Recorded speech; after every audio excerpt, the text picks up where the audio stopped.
We are live. We are live. College football's Peek Around the Corner with your host, Greg Pflugar. We cover everything in college football because we love everything in college football. And if you do as well, if you need just a little bit of extra college football content to get you through the days, to get you through the nights, subscribe to our channel, smash that like button, share the video with your family and friends. Welcome into the house that sits on the corner of Keith Jackson Parkway and Kirk Gowdy Avenue. Come on in. Do not be afraid. My name is Greg Pflugar. This is PATC. Welcome in. What can I say?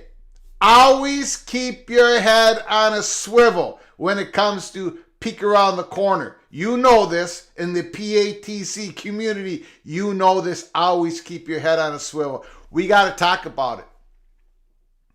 February 24th. That's almost 6 weeks ago. 6 weeks ago. Here at Peek Around the Corner, we finally flipped the odds from the Pac-12, keeping the 10 schools together. They were the favorite.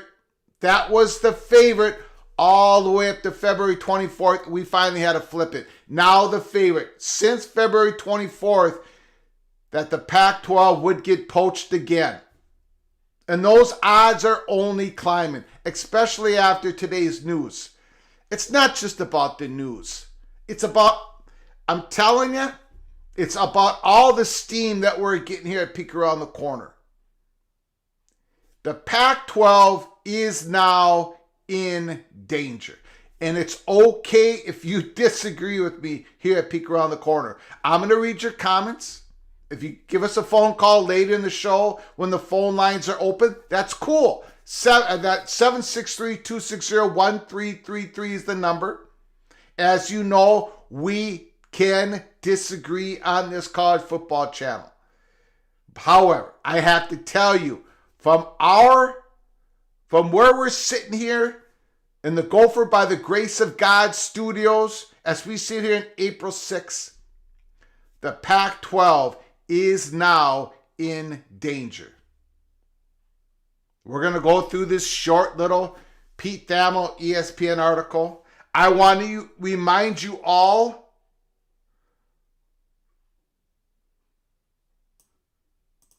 of this statement back February 13th, almost 2 months ago. Joint statement from the 10 Pac-12 conference board members. The 10 Pac-12 universities look forward to consummating successful media rights deal in the very near future. Based upon positive conversations with multiple potential media rights partners over the past weeks, we remain highly confident in our future growth and success as a conference and united in our commitment to one another. The 10 Pac-12 universities look forward to consummating successful media rights deal in the very near future. And now reports today. It started with John Canzano from yesterday's article that we did an episode 183 earlier today on it. We broke that article down. It started with the Canzano article, and now other reports tonight saying that the deal might not get done until late spring, until the summer. The summer. That goes against all expectations that were set forth from university presidents to athletic directors in public. And I'm going to tell you something. You could take this however you want it. It's completely up to you. But this goes absolutely against what we were being told by our sources at Peek Around the Corner. This is exactly what some Pac-12 universities did not want to happen. It's why they put that statement out that we just put out there. They're expected to get it done in the very near future. John Wilner, Mercury News. Remember how he keeps setting the point line? It's the Pac-12 staying together is the favorite. I think his last line was minus 2.5 point favorites or 3.5. Let me know in the comments section. I haven't been keeping up. But now what is going to happen? Going into summer, John Wilner is going to bring that. If he does what he said he was going to do, Pac-12 staying together will no longer be the favorite even on his sports book, John Wilner's line. Right? Am I correct on that? Arizona State money perch.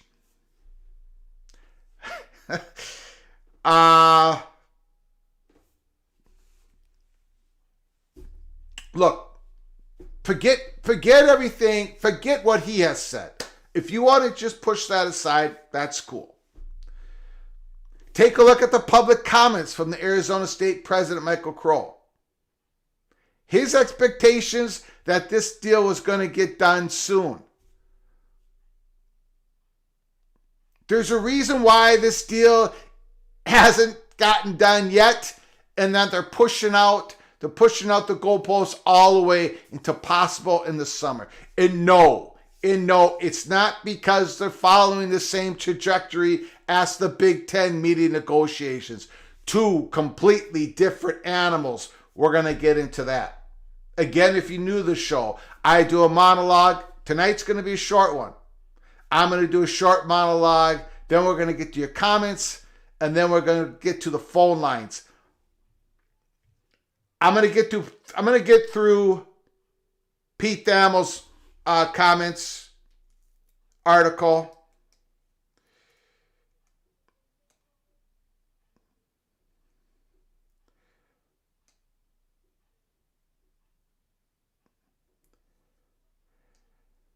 Okay, thank you, West Virginia guy. Yeah,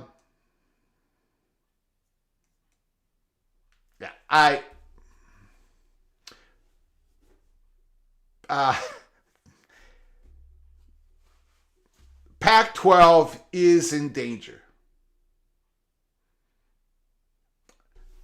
They're not going to be sending out. Well, I'd be shocked if they send out another one of these. I'd be absolutely shocked. I'd be absolutely floored if they sent out another joint statement. Summer was not in the very near future when they put this out on February 13th.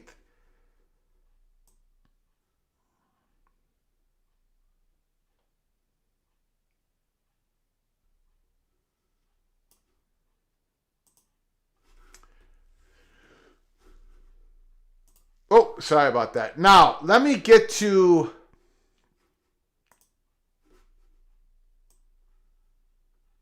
the Pete Thamel's article here.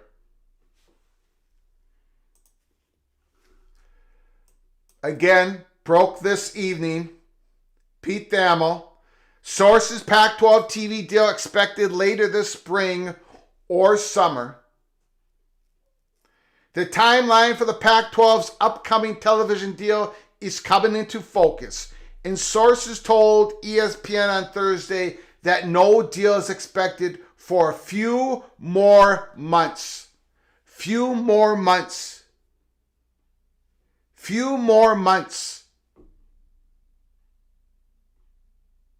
With Pac-12 CEOs set to meet next week. I cannot wait for that to happen. The last time the Pac-12 CEOs met, well, let's put it this way. When they met on January 30th, on January 31st, our Arizona State guy, our money perch guy, told us Arizona State spoke up and said, we are voicing our displeasure at the process. They were very frustrated on January 31st. How long ago is that? And then Ray Anderson, in public, the athletic director, a couple weeks later, go back and look at what he said. We're frustrated, but we do not have control of this. Back to the article. With Pac-12 CEOs set to meet next week, sources told ESPN not to expect a deal to be announced. The timeline for the Pac-12 television deal, according to sources, is sometime later this spring or this summer. There had been recent comments from league presidents that suggested a deal that was perhaps coming sooner. Arizona President Bobby Robbins used weeks as a timeline in a recent interview. Bobby Robbins, he used weeks as a timeline in a recent interview. But you remember, he said, he was the guy who said, we'll wait for a deal. We don't have to get a deal done now, but other presidents want something done now. You remember he said that? Arizona State President Michael Crow told the state press the league was in the final stages of a television contract discussions. Do you know why Michael Crow said that? Do you know why he said that to the state press? Because they were told that. Even though, look, we've been saying here at Peek Around the Corner for weeks, for months, that there has been no comprehensive deal put in front of them. In sometime in the middle of March, maybe the third week of March, they actually got some sort of numbers, but they were meaningless. They were worthless because the content that had numbers attached to them, the content overlapped each other. It wasn't a comprehensive deal that these Pac-12 presidents, athletic directors could hash out. Remember we told you that in the third week of March? There has been no deal to get done. But yet Michael Crow, Okay, I'll put the words allegedly. Allegedly. Michael, the reason why he said they're in the final stages because he was told. Not from me. I didn't tell him. You didn't tell him. Pac-12 leadership, who George Kliavkoff has on his established people who are doing the negotiations, told the Pac-12 presidents this. Why do you think, if you're new to the show, you're going to have to go back to the episodes and live shows that we've done in the past? Why do you think Arizona State Money Perch, why do you think he's given us this information talking about the frustrations of Arizona State University? This is just another prime example of it.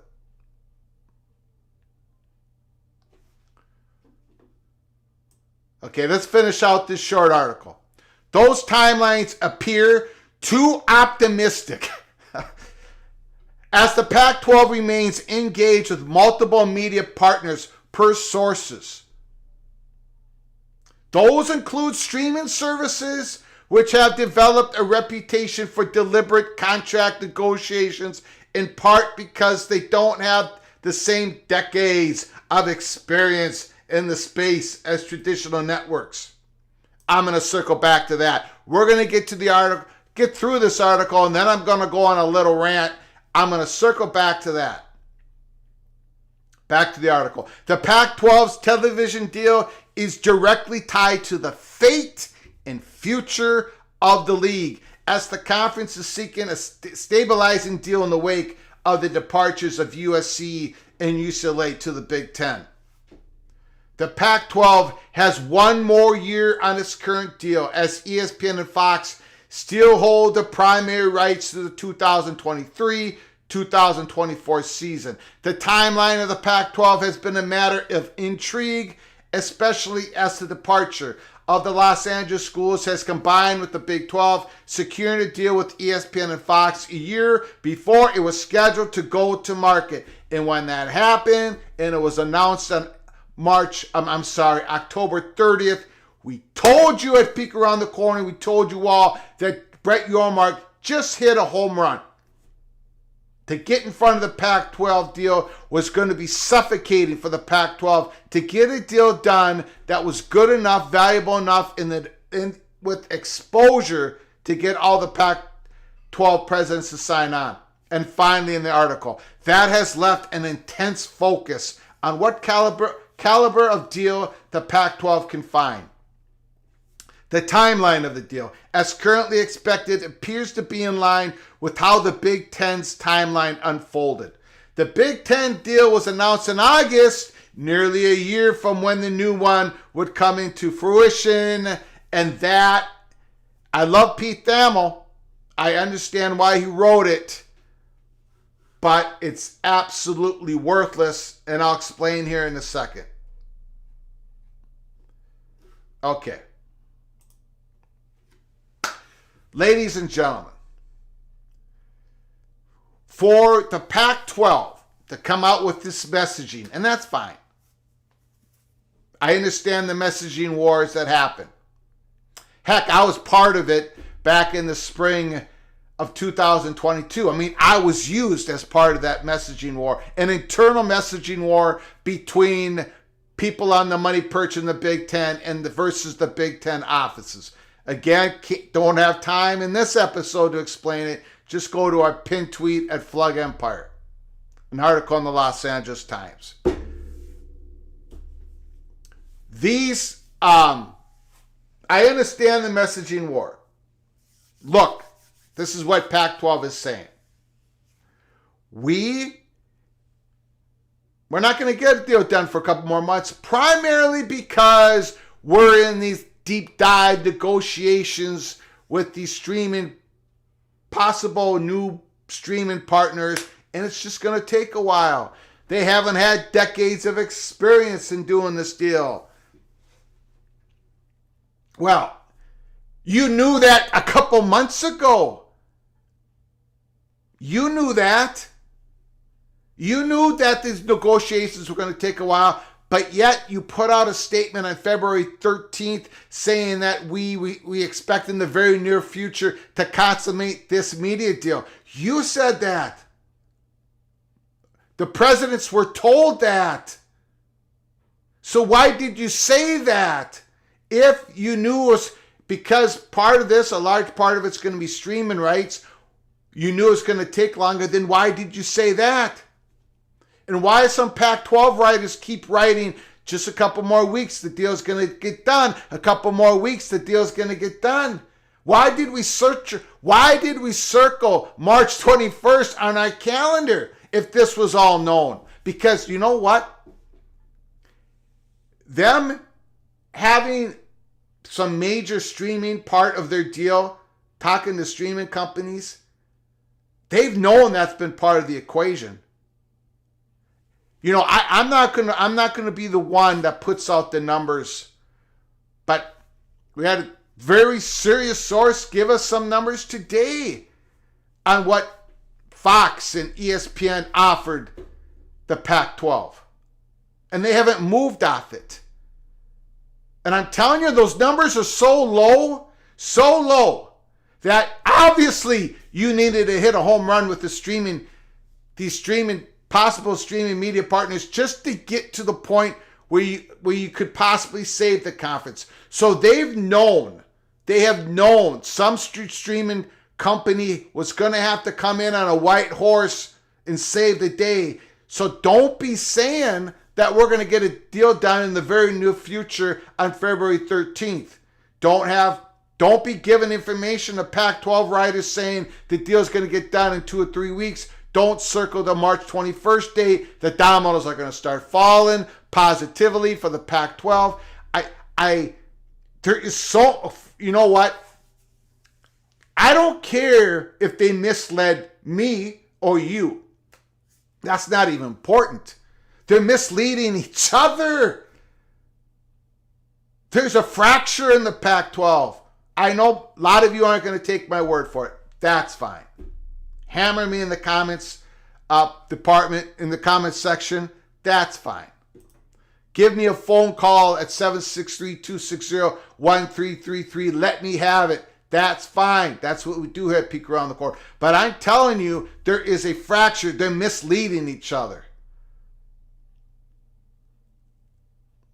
I mean, I don't know how else we can say this. Look, this whole messaging saying that if the Pac-12 gets a deal done in the summer, it follows the same trajectory as the Big Ten.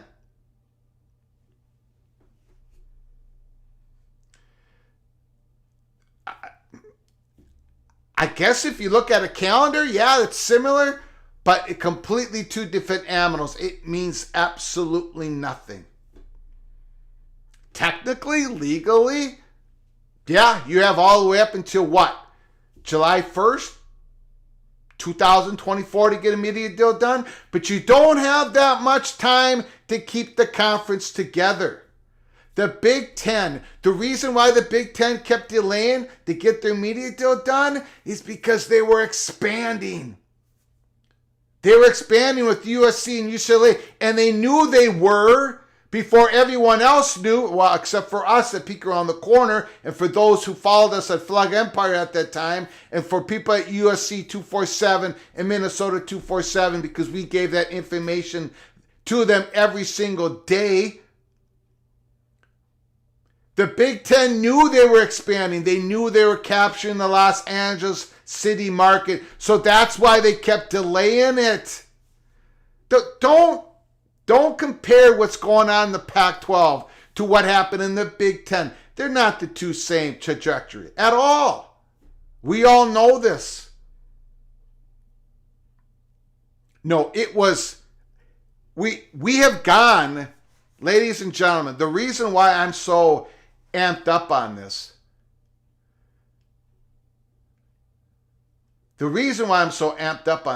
because we were misled. All the way back months ago, remember when Brett Yormark came all the way up in the Big 12 negotiations, it moved up the exclusive window negotiations with Fox Sports and ESPN and had talks with them, right? And then he said in 2 to 3 weeks, it looks like we may get the deal done. We may get the deal done at the end of the month. I don't quite know. I don't quite remember how he put it, but something to that effect. And people said, nah, he's not going to be able to get the deal done. Then he got the deal done, and then what did people say? What did some people say? What did the West Coast writers say? They said, oh, he left money he left money on the table. He should have waited. And October 30th, when the deal was announced, we were saying the complete opposite. No. He did a miraculous thing for the Big 12 and those institutions. And now the Pac-12 is going to have a hard time getting the deal done that meets what they need to have in exposure.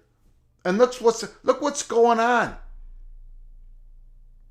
So at one point, the Pac-12 said, George Klikoff and everyone said, look, the Big 12 acted too early, too soon. And now it's even acceptable that the Pac-12 is going to act in the late spring and the early summer to get a deal done. Pac-12 is in danger.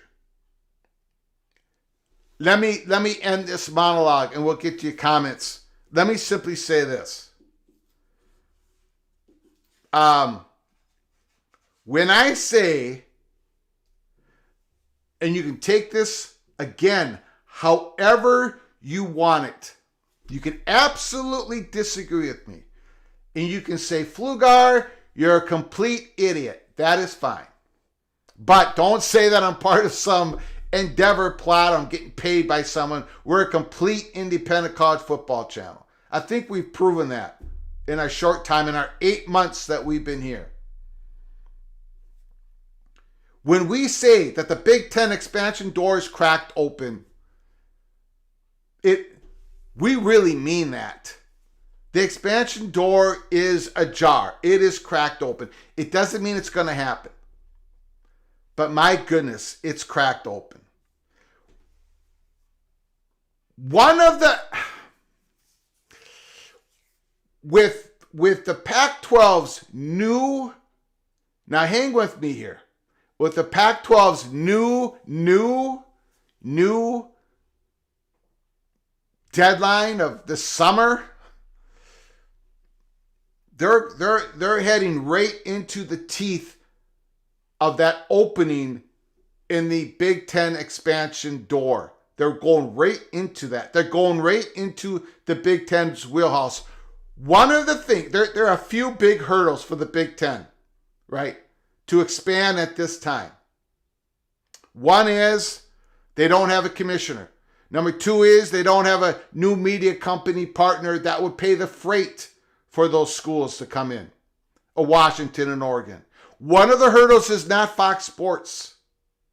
We've been saying that for weeks here at Peek Around the Corner, for months. It's a new media partner coming in to pay the freight. It's the timing where the Big Ten doesn't even have a commissioner, and the Big Ten presidents are not for it at this point. Some of them are. Some of them are for expansion. Some of them are against it at this time.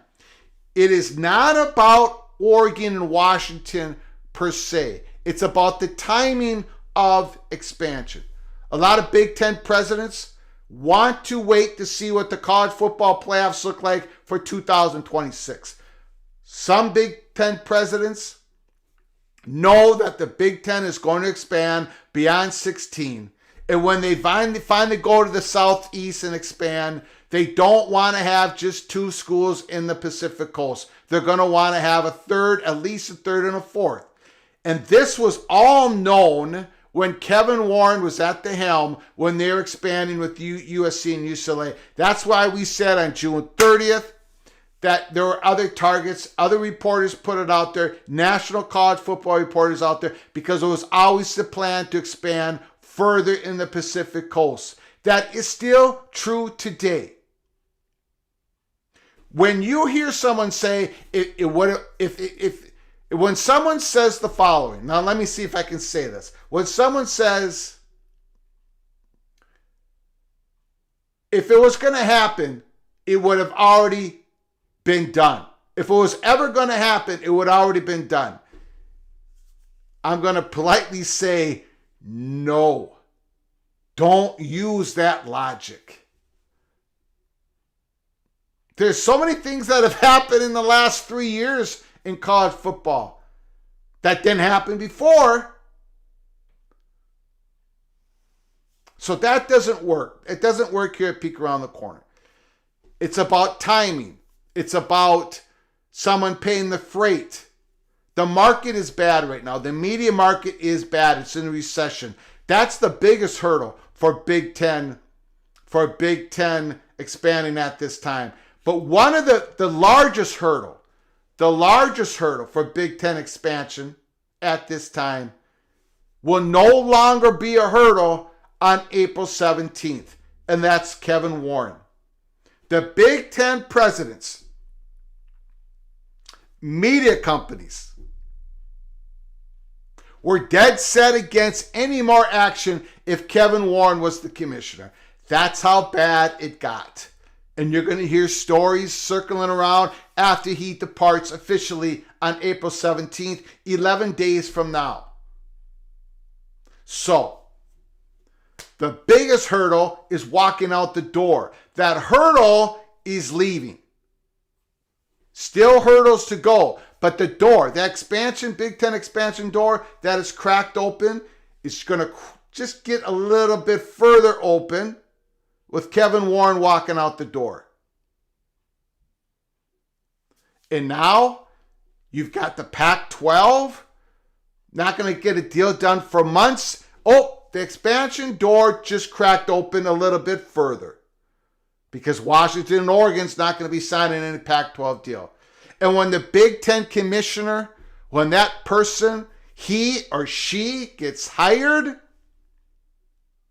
we might have a very good indication that the expansion door gets cracked open even further.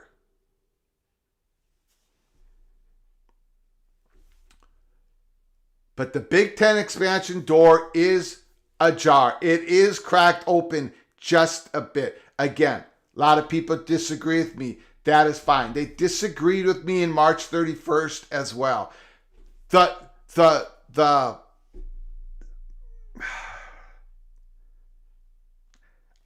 want to make this perfectly clear, and then we'll get to your comments. One, I'm going to say this as clear as I possibly can get, and then you can take this how you want it. One of the hurdles for further Big Ten expansion is not Fox Sports. Okay? All right, let's get to your comments. Thank you for coming in. And we had to go right to the big story. Let's get to our sponsor before we get to your comments. Welcome to Blue Ridge Coffee Crafters. We invite you to discover the Blue Ridge Coffee Crafters difference. Clean, hot air roasted coffee produces a smoother, a richer, a healthier coffee that is less bitter and less acidic.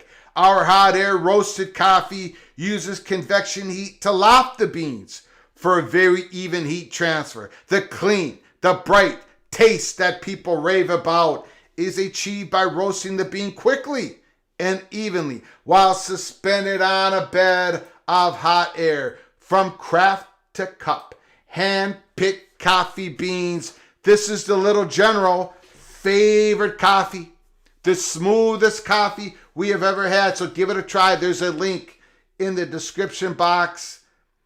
Hit that link. Order your coffee. And if you want to support this channel while doing so, put PATC in the comments section in the website. We are so fortunate to have the greatest coffee we've ever had to be a sponsor of this program. Go to our merch store. Go to the link in the description box, there is some items, a trucker hat, our official PATC official mug. You need to get that mug because during the shows in the chat room, when I say cloak and dagger, you need that mug with your favorite beverage to do the following.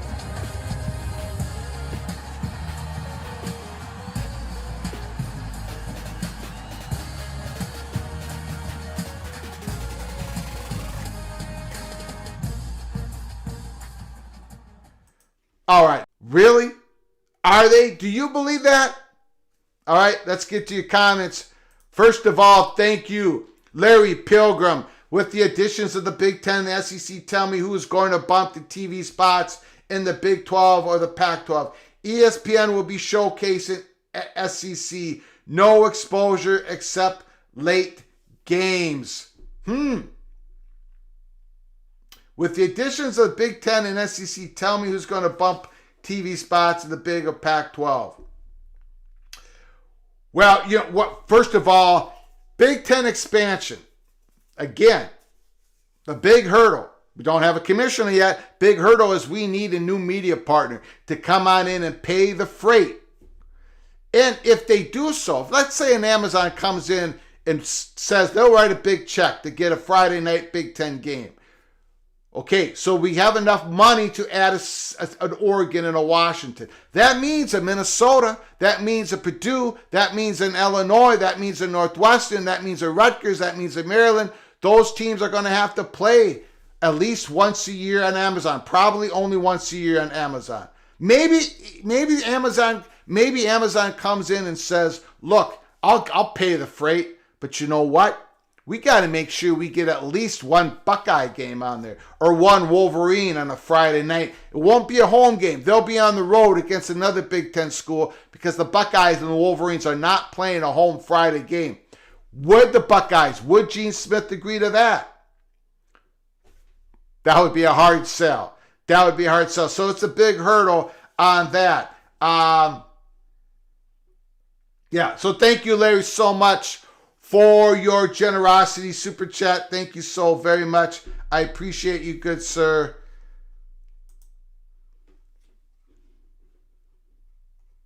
Daniel says, I'm at work. I can't do cloak and dagger. You can do cloak and dagger with the coffee, with the tea. It doesn't have to be alcohol. In fact, mine is not alcohol. Mine is zero sugar Coca-Cola. There's the beautiful mug. There's that beautiful mug. Check it out. Okay, let's get back to your comments. Wow, West Virginia, guys, he's putting down the years, 1959 to 2024. The deadline in June is June for any team to leave. And let's look at this.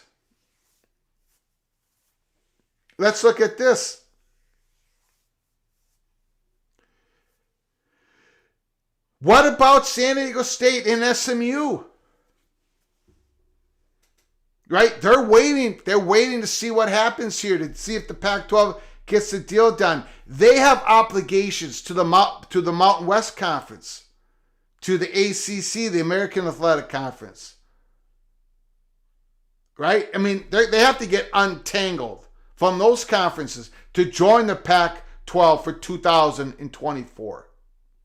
Of course, the Mountain West Conference is sitting there going, are we losing San Diego State or not? The American Athletic Conference, are we losing SMU or not? And then you have schools that are going to want to try to replace SMU in San Diego State if those two universities join the Pac-12. So there's a large ripple effect through all this. There's a domino effect. So everyone's waiting around. Is this Pac-12 deal going to consummate? Is it going to get done here in the late spring or now summer? Wow, dude, thanks for coming in. Why does this matter? Didn't the Arizona State Money Perch say that's the same thing? If Pac schools don't leave by May 15th, they're staying. Well, okay, it isn't a... You're right about that, wow, dude. But look, if the deal's not going to get done until late spring or early summer, Is it ever going to get done? I mean, is it ever going to get done? Is there going to be an offer that's even good enough for them to show in front of the Pac-12 presidents? But you're right. That's the money purchase perspective. And that's why the Pac-12, with this news, they're in danger now. Anything could happen at any moment. That's what we believe at Peek Around the Corner. This messaging from the Pac-12 to say we're not even going to get it done deal in a couple more months, this was not the expectations of Arizona State and many other schools in the Pac-12. This is not what they were told to believe all during this process. Now, suddenly this has popped up. This is not happening because they are in a position of strength. They're happening because they're in a position of weakness and they're hemorrhaging. This is the only thing they've got left. We'll get it done in a couple more months. It's because we're having a deep dive negotiations with some streaming partners. There are things that I can't say, Wild Oot and others. There's just, I cannot say them. And I know that's a high point of frustration for many of you all. But even today, maybe there's a way I can figure out, but even today, we received information on how much they were actually offered, the Pac-12, the Fox offer, how many games and how much million per year. Way back. And then if you add ESPN, their money and how many games they were going to take, you add that together, and there was a number that is in the low teens of millions per school that they would have to rock it. They would have to absolutely crush it on the streaming side of things to even get close to 25 million per school per year.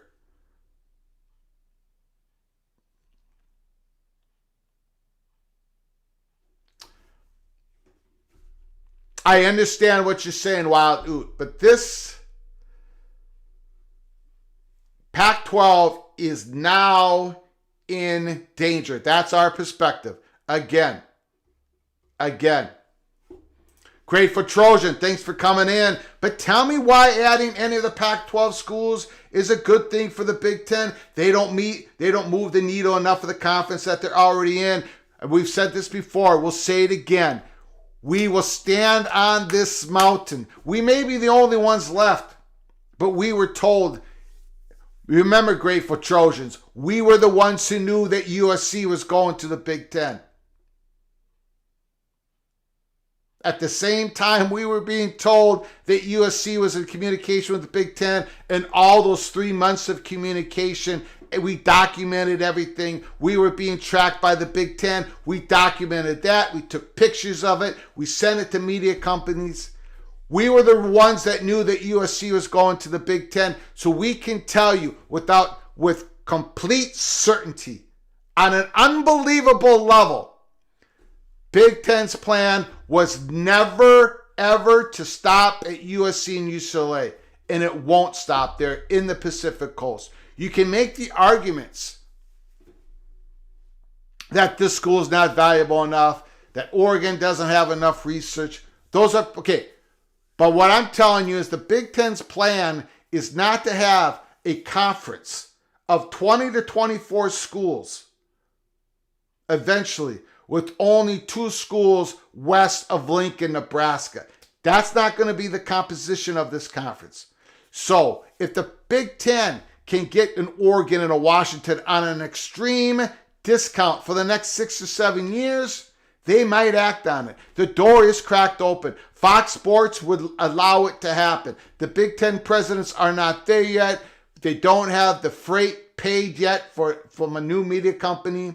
So when people talk about an Oregon and Washington, they don't bring in demographics. They don't bring recruiting. Yeah, they're high valuable brands, but the Big Ten doesn't want to expand right now. All that is true, except the Big Ten are not looking at the total composition of the conference only having 2 teams on the Pacific Coast time zone. Can't tell you that enough. That's not the goal. That's not the target. That's not what they were planning on doing.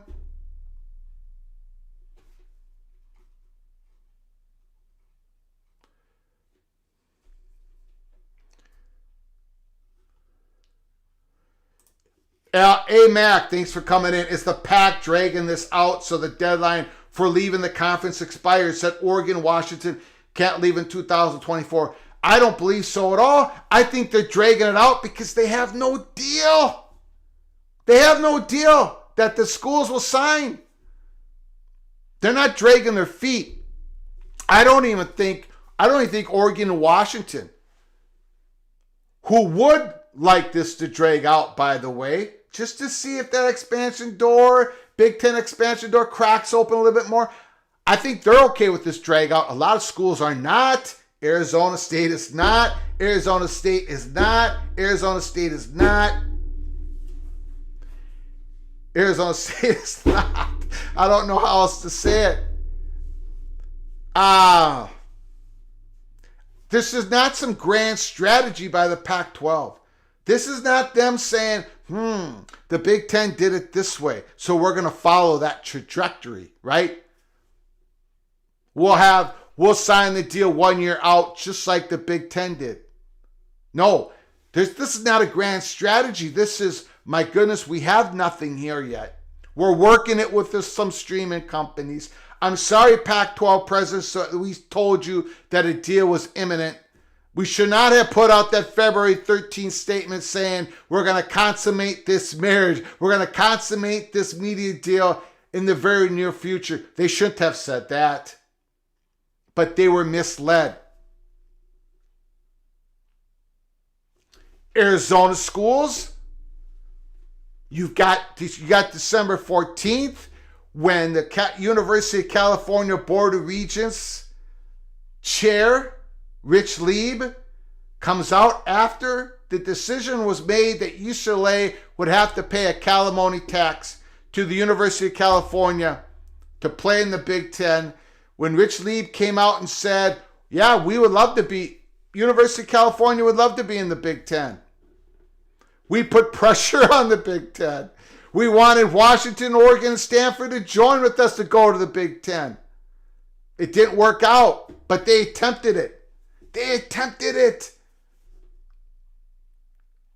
Arizona State guy, our money perch has been talking about it for months. No one else is talking about it. Why ain't they talking about it? It created a fracture.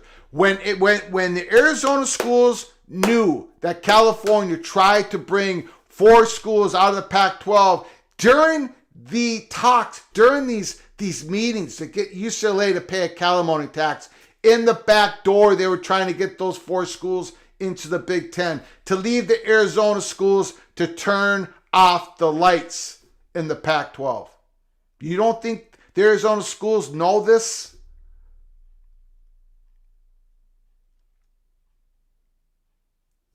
Robbins is out there saying that we need this to be on linear TV. We need this media contract to be on linear TV. We need it to be 50%, more than 50%.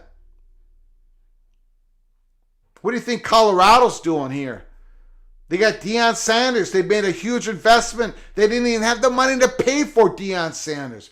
Their chips are all in on the middle of the table, and they're going to be playing on ION, on CW, or they're going to have more than 50% of the games being played on streaming.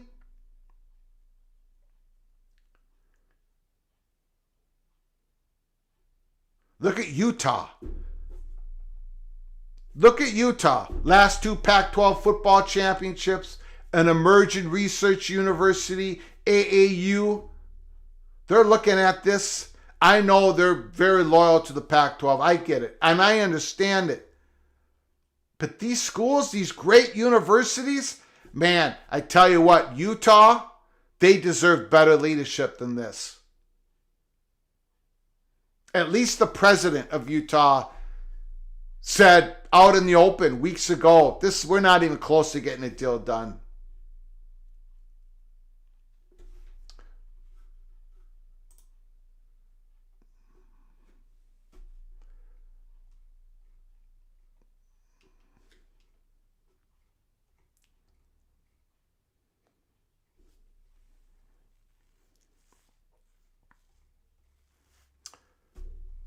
Boy, a lot of comments, a lot of comments, a lot of comments.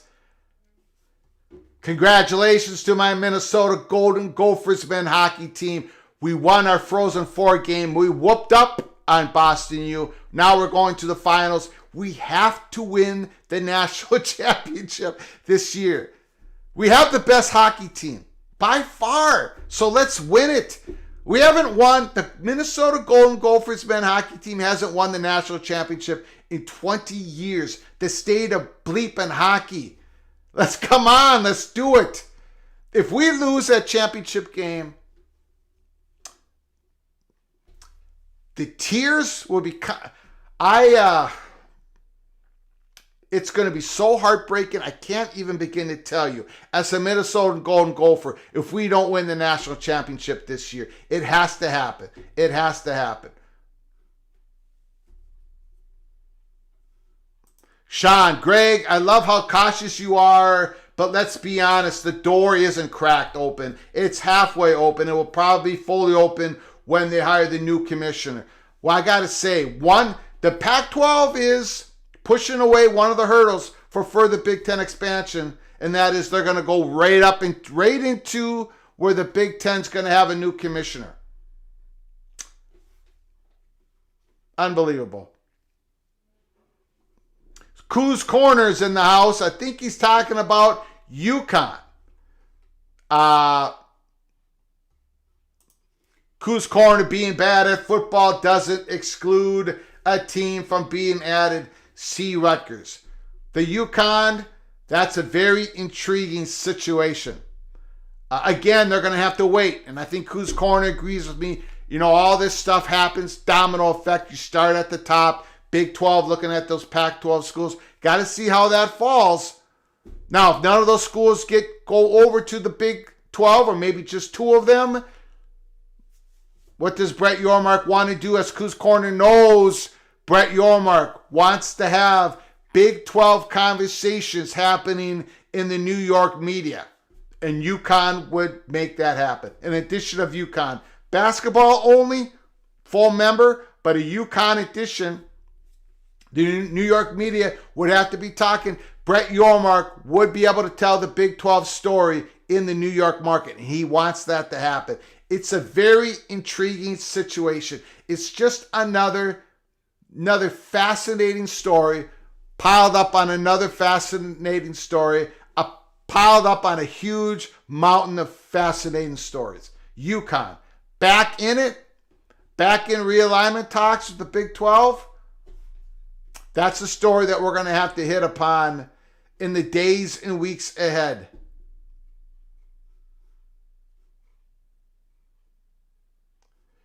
Yes, I got a copyright for singing Country Roads. Coos, I got a copyright strike right away. But that's okay. It was well worth it. I have to even be careful about singing on this YouTube channel.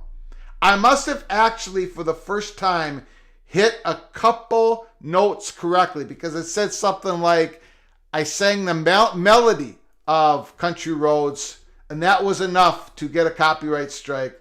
But I'm okay with it. It was well worth it. I watched the funeral services of Chris Petrie today and his family in the church, in the Baptist church there in South Carolina. It was awesome to see all those comments flooding in during that service. I tell you, he struck a nerve with all of us. Like he was his love of and passion of college football just was so infectious. And he was a guy, you know, I saw Coos Justin Walker talk about him on a live show, stream show with his brothers, with Chris Petrie's brothers last night. And and they were talking about how well he did with trolls on his channel.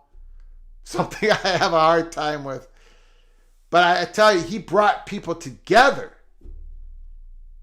Chris Petrie brought people together. People who had a common love and passion of college football. And even though some people went at him, it was okay with them. He wanted to just express his passion and joy. He talked about everything college football.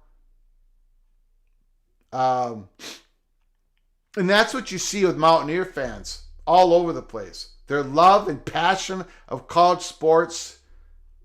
It's awesome. It's brilliant. It's absolutely brilliant.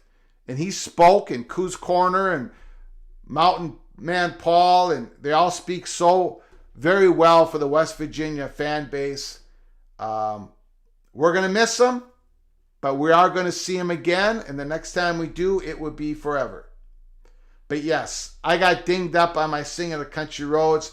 I think I might have actually hit a couple correct notes. All those other songs, for those new to their channel, and if you are new to the channel, please subscribe to our channel. I appreciate it. But if you're new to the channel, I've sang a lot of songs on this channel in our very short 8 months. I usually sing fight songs of schools. If you win a game, if you donate to the channel, if you hit the $ donate, I'll sing the fight song. I sang a lot of songs, and that's the first time I've gotten a copyright strike, because maybe it's the first time I hit a few notes correctly. Absolutely. Rest in peace, Gold Blue Dude, Gregory Krug. Let's go Mountaineers. Our Web. Gold Blue Dude was a class act.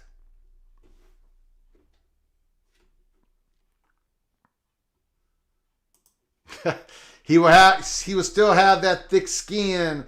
Rest in peace. Thick skin check. Pepsi check.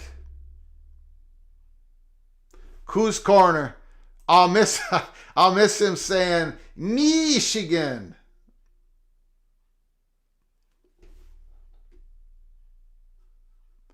Larry Pilgrim. Last couple of days have been empty. You are correct, Mr. Pilgrim. It's been tough. It's been tough.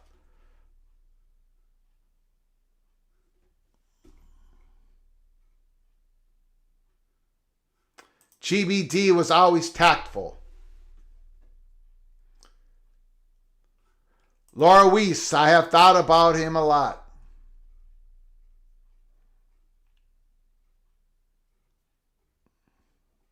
Yeah, I was at the DMV today getting my new driver's license, and the little general was there with me. And I turned over, we're just waiting. I had my ticket. Of course, we had to wait a long time. And I turned over and I said, Gold Blue Dude, he was on my mind right there, just at the DMV.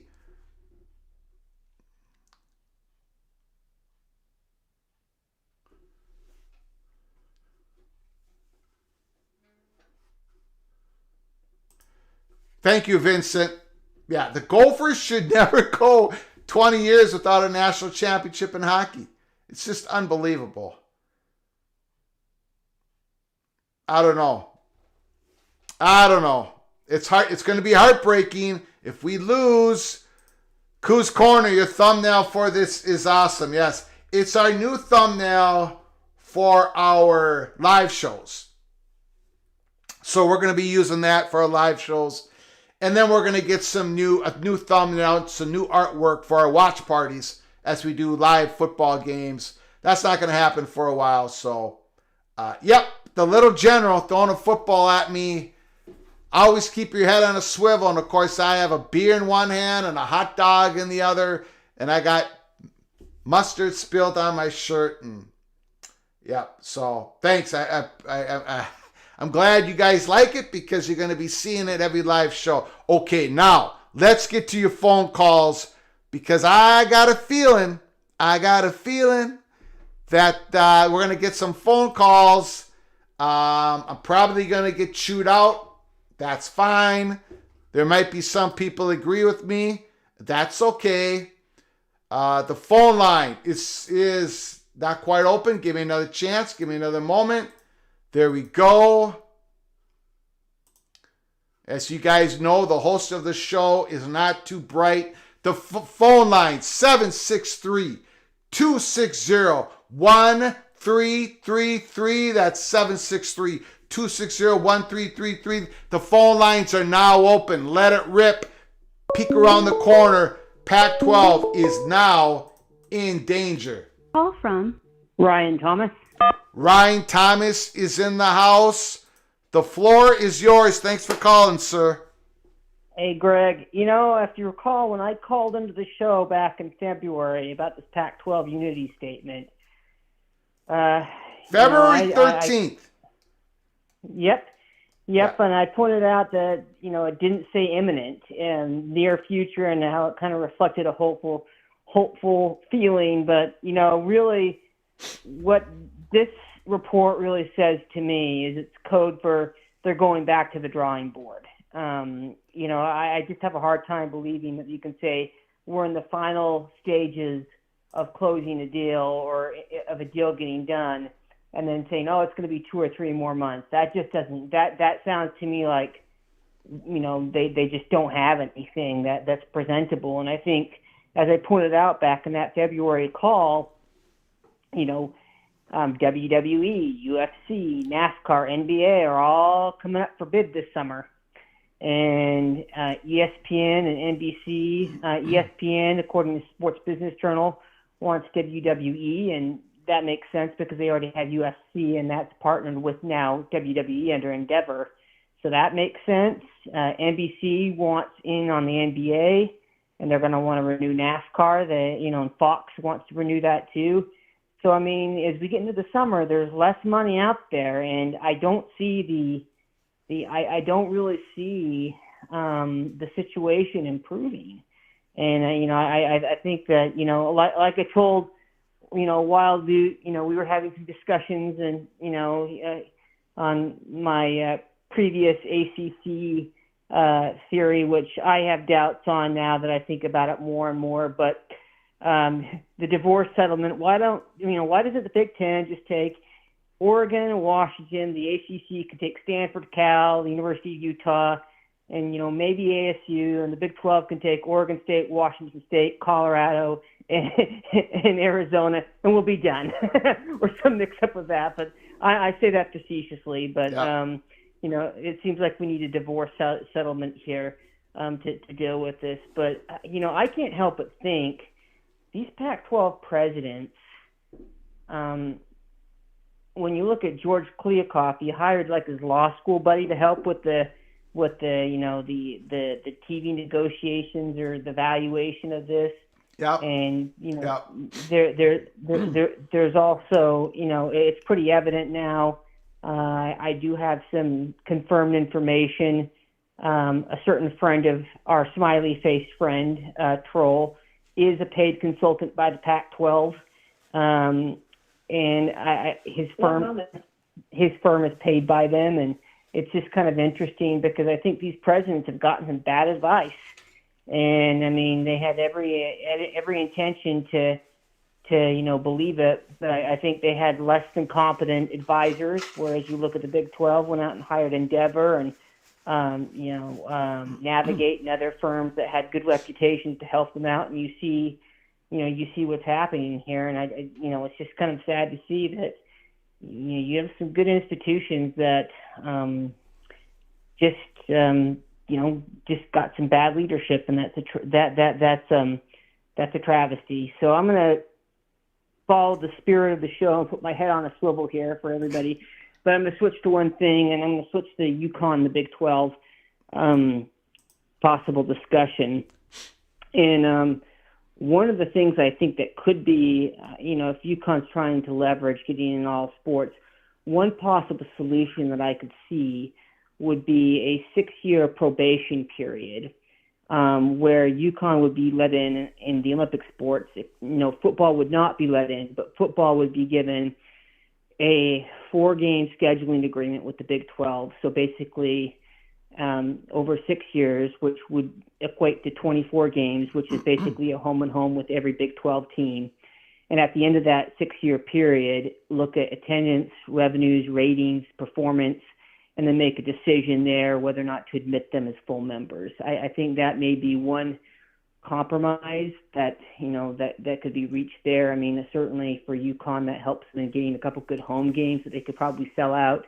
It probably also gets them a little bit better TV standing with ESPN or however they're doing that, and I think that might be a good solution to see, kind of have an evaluation period.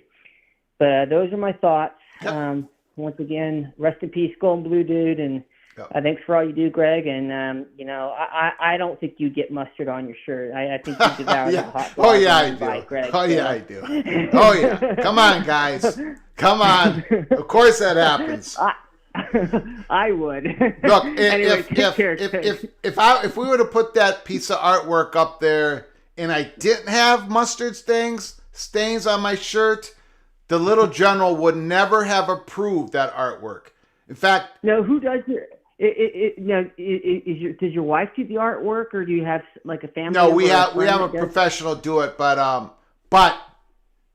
the little general, she has to give her approval. So she would not have given her approval if that spiral wasn't tight on the football and if I didn't have mustard stains on my shirt. So. Well, I like the artwork. I need to actually go on and get myself a mug. I like the artwork. I'm really pleased to see how your channel's really come together in the past year. I think you've done a great job, and we're going to give the little general the credit for all that because we're going to say that she's run a tight ship. Yeah, she does. Made it possible. She rules with an iron fist. Yep. But thanks for all you do, Greg, and you have a wonderful night. Appreciate it.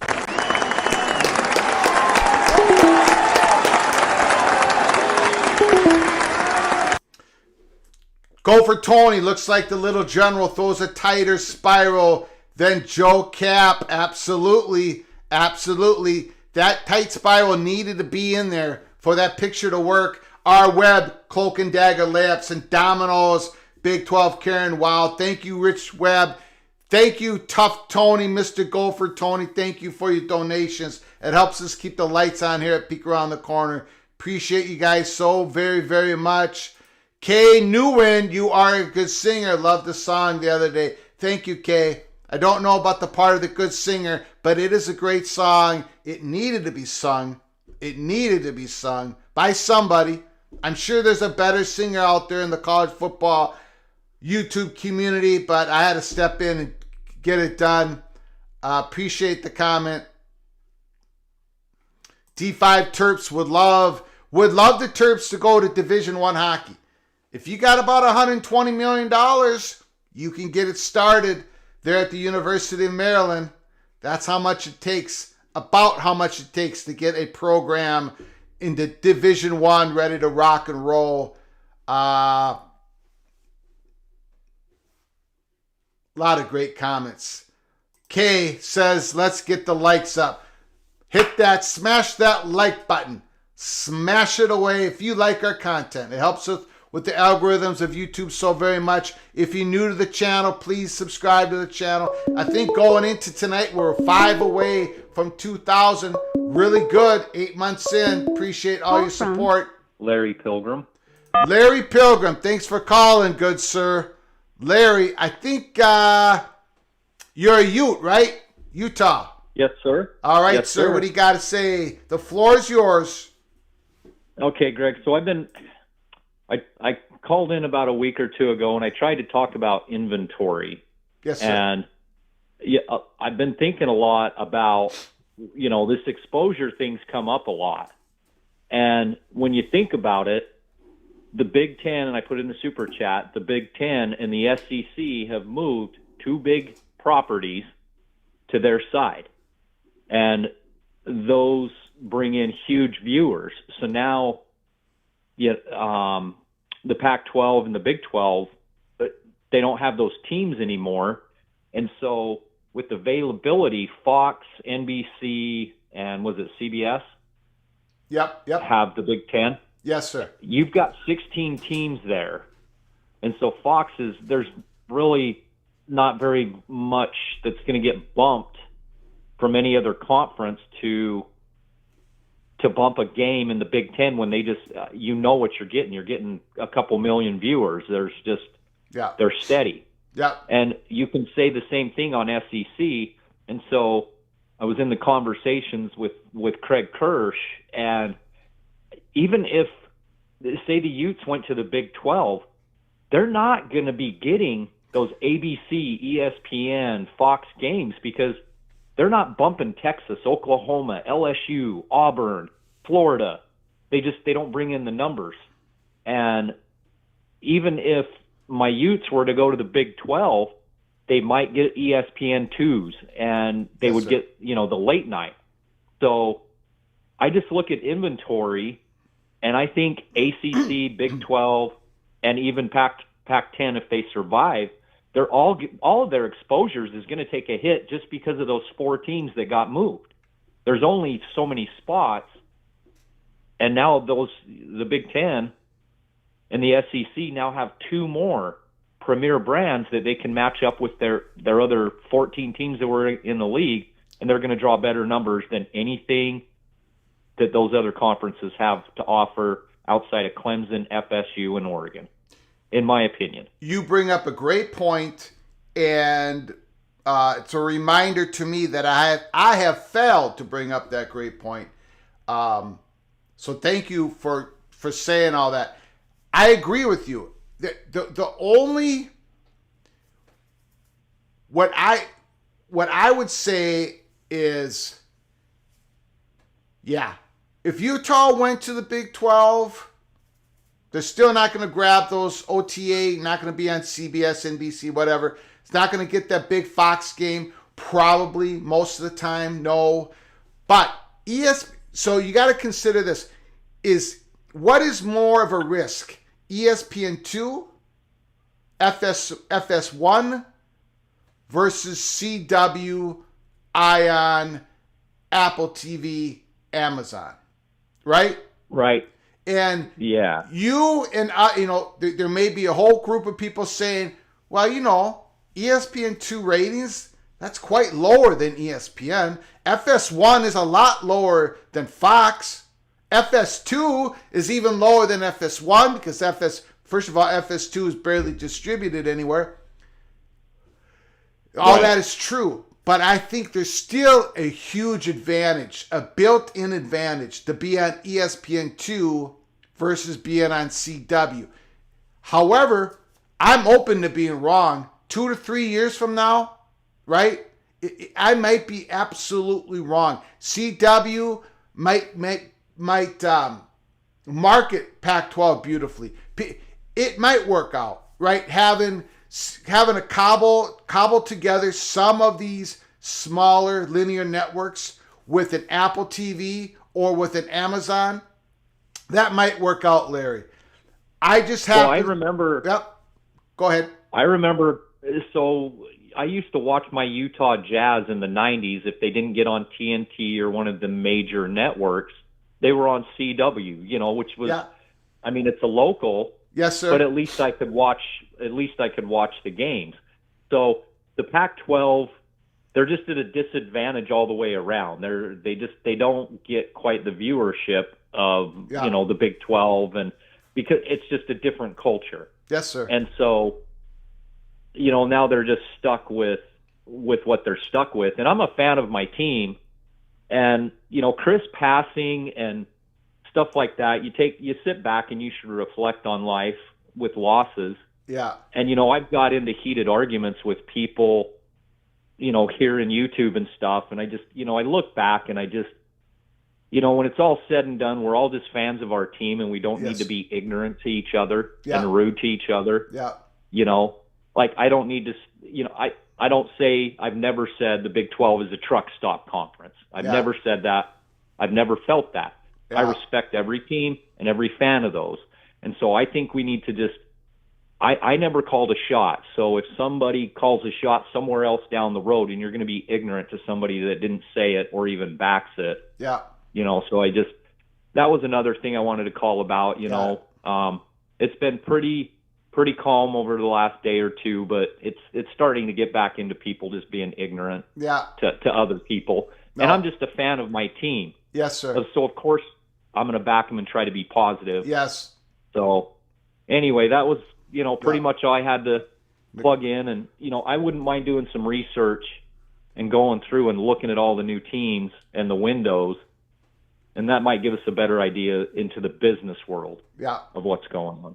So, Fantastic. all right, I appreciate you taking my call. Fantastic phone call. Thanks, Larry. Thank you.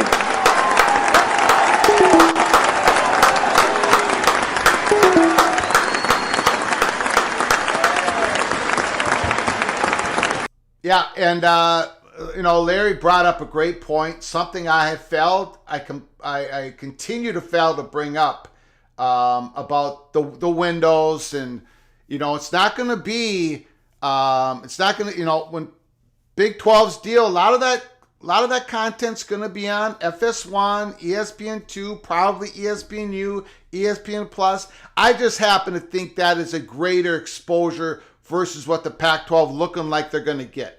And I also have failed. Well, I have said this over and over again, and let me make it clear one more time tonight.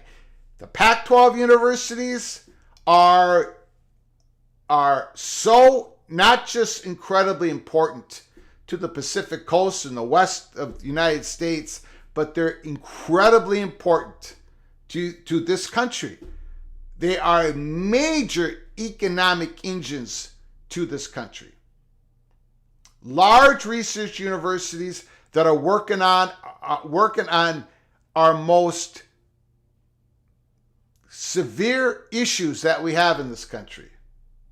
So when I talk about the Pac-12 and danger and everything, I'm not talking about these great universities. They're going to be just fine. However, their front porches of the universities are valuable, and they recognize that. And I think most people in the PATC community recognize that. And I think they've been led astray by horrible leadership. The culture is different. They have disadvantages, the time zone, all that stuff. But man, they've also had bad leadership. And that's not Utah's fault. That's not these great universities' fault.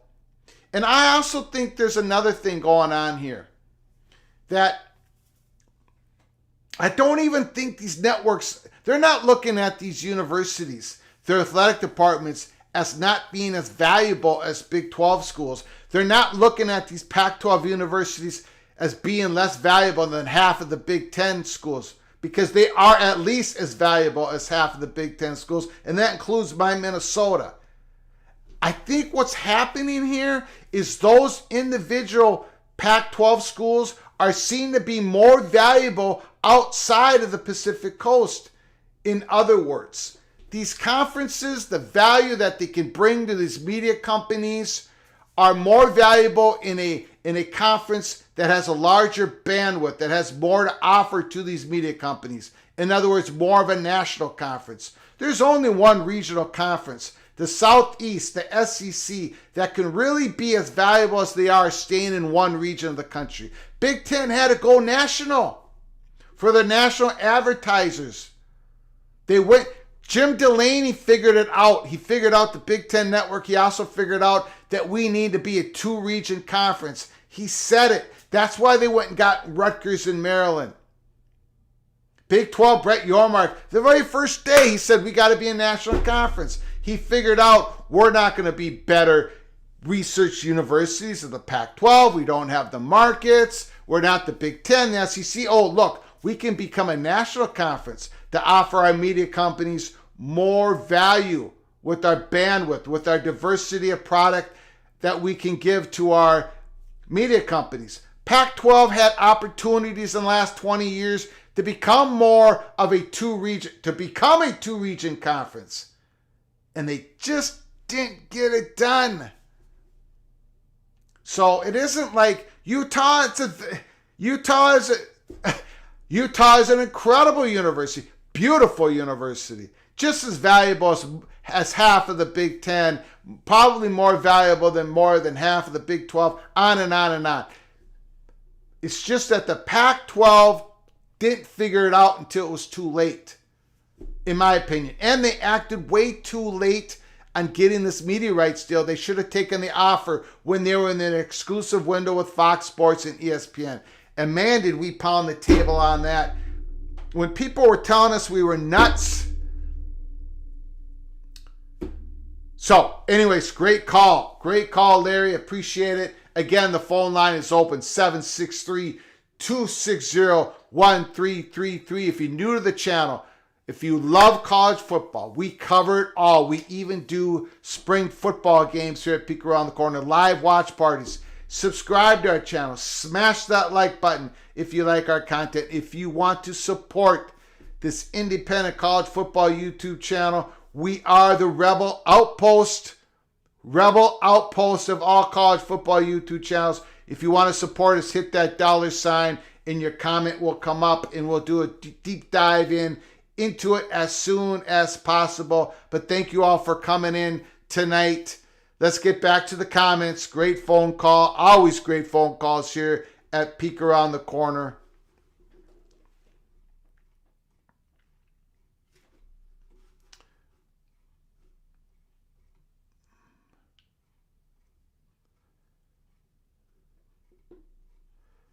Woo! Lots of great comments.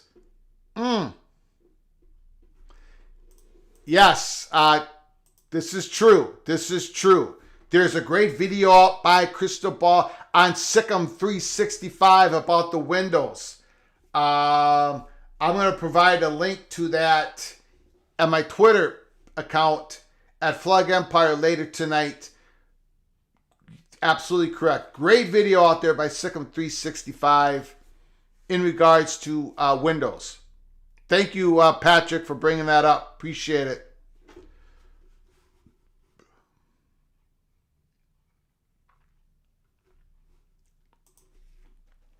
David Kreitzer, thank you for coming in to Peek Around the Corner. I hear Miami, Florida is investing a stadium much closer to campus. I know they've got plans. They're going to do it. I think they're going to do it. I've seen pictures of it.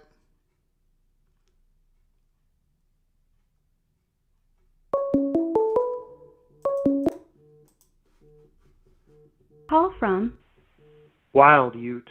Wild Ute is in the house.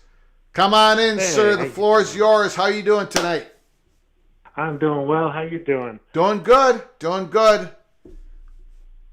First thing here, Golden Blue Dude. Yeah. Rest in peace. Yes, sir. You know what? This is what I think of Golden Blue Dude, and I think of a lot of other folks probably in the chat think it too.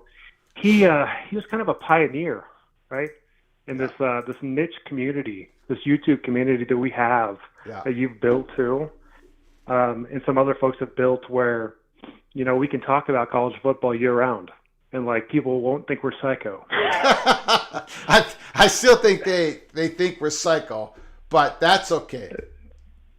And Golden Blue, dude, he always gave hope to the underdog teams, like like your San Diego State, your Memphis, your Utahs, on having a brighter future to get into a bigger conference or have a bigger dream. And that's always something I'll remember about him. Yeah. So rest in peace.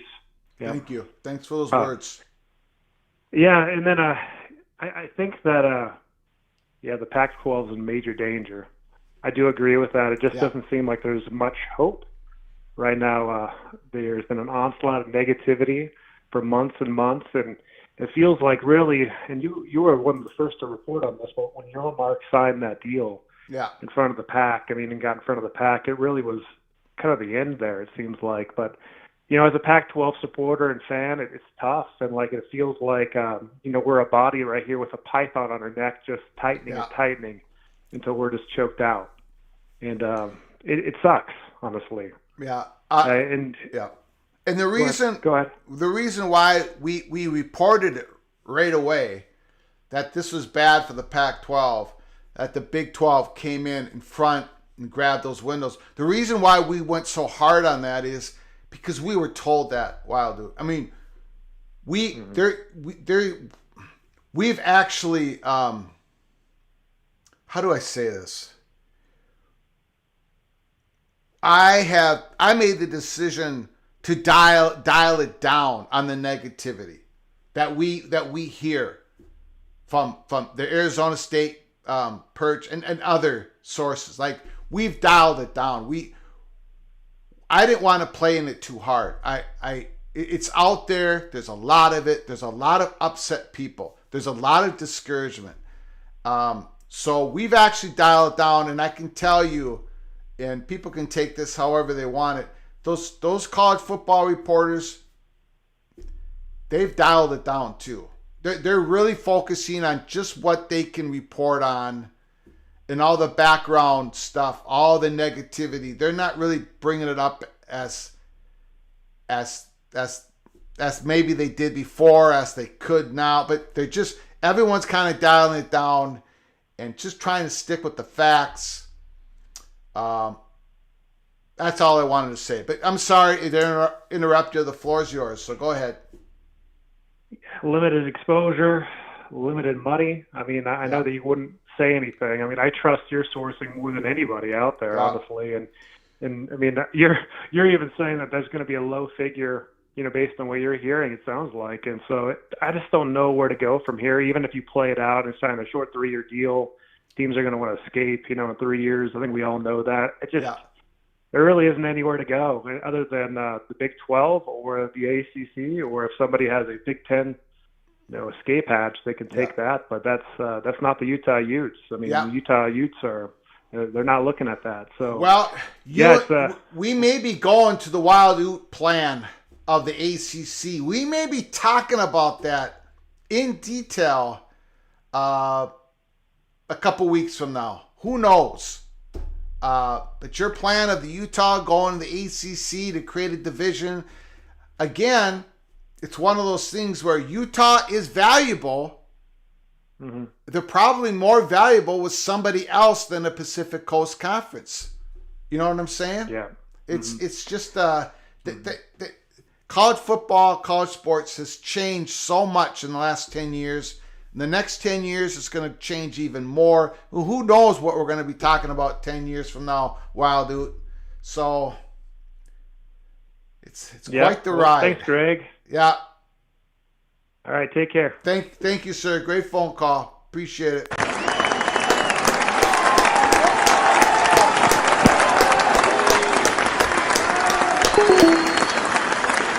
Great phone call.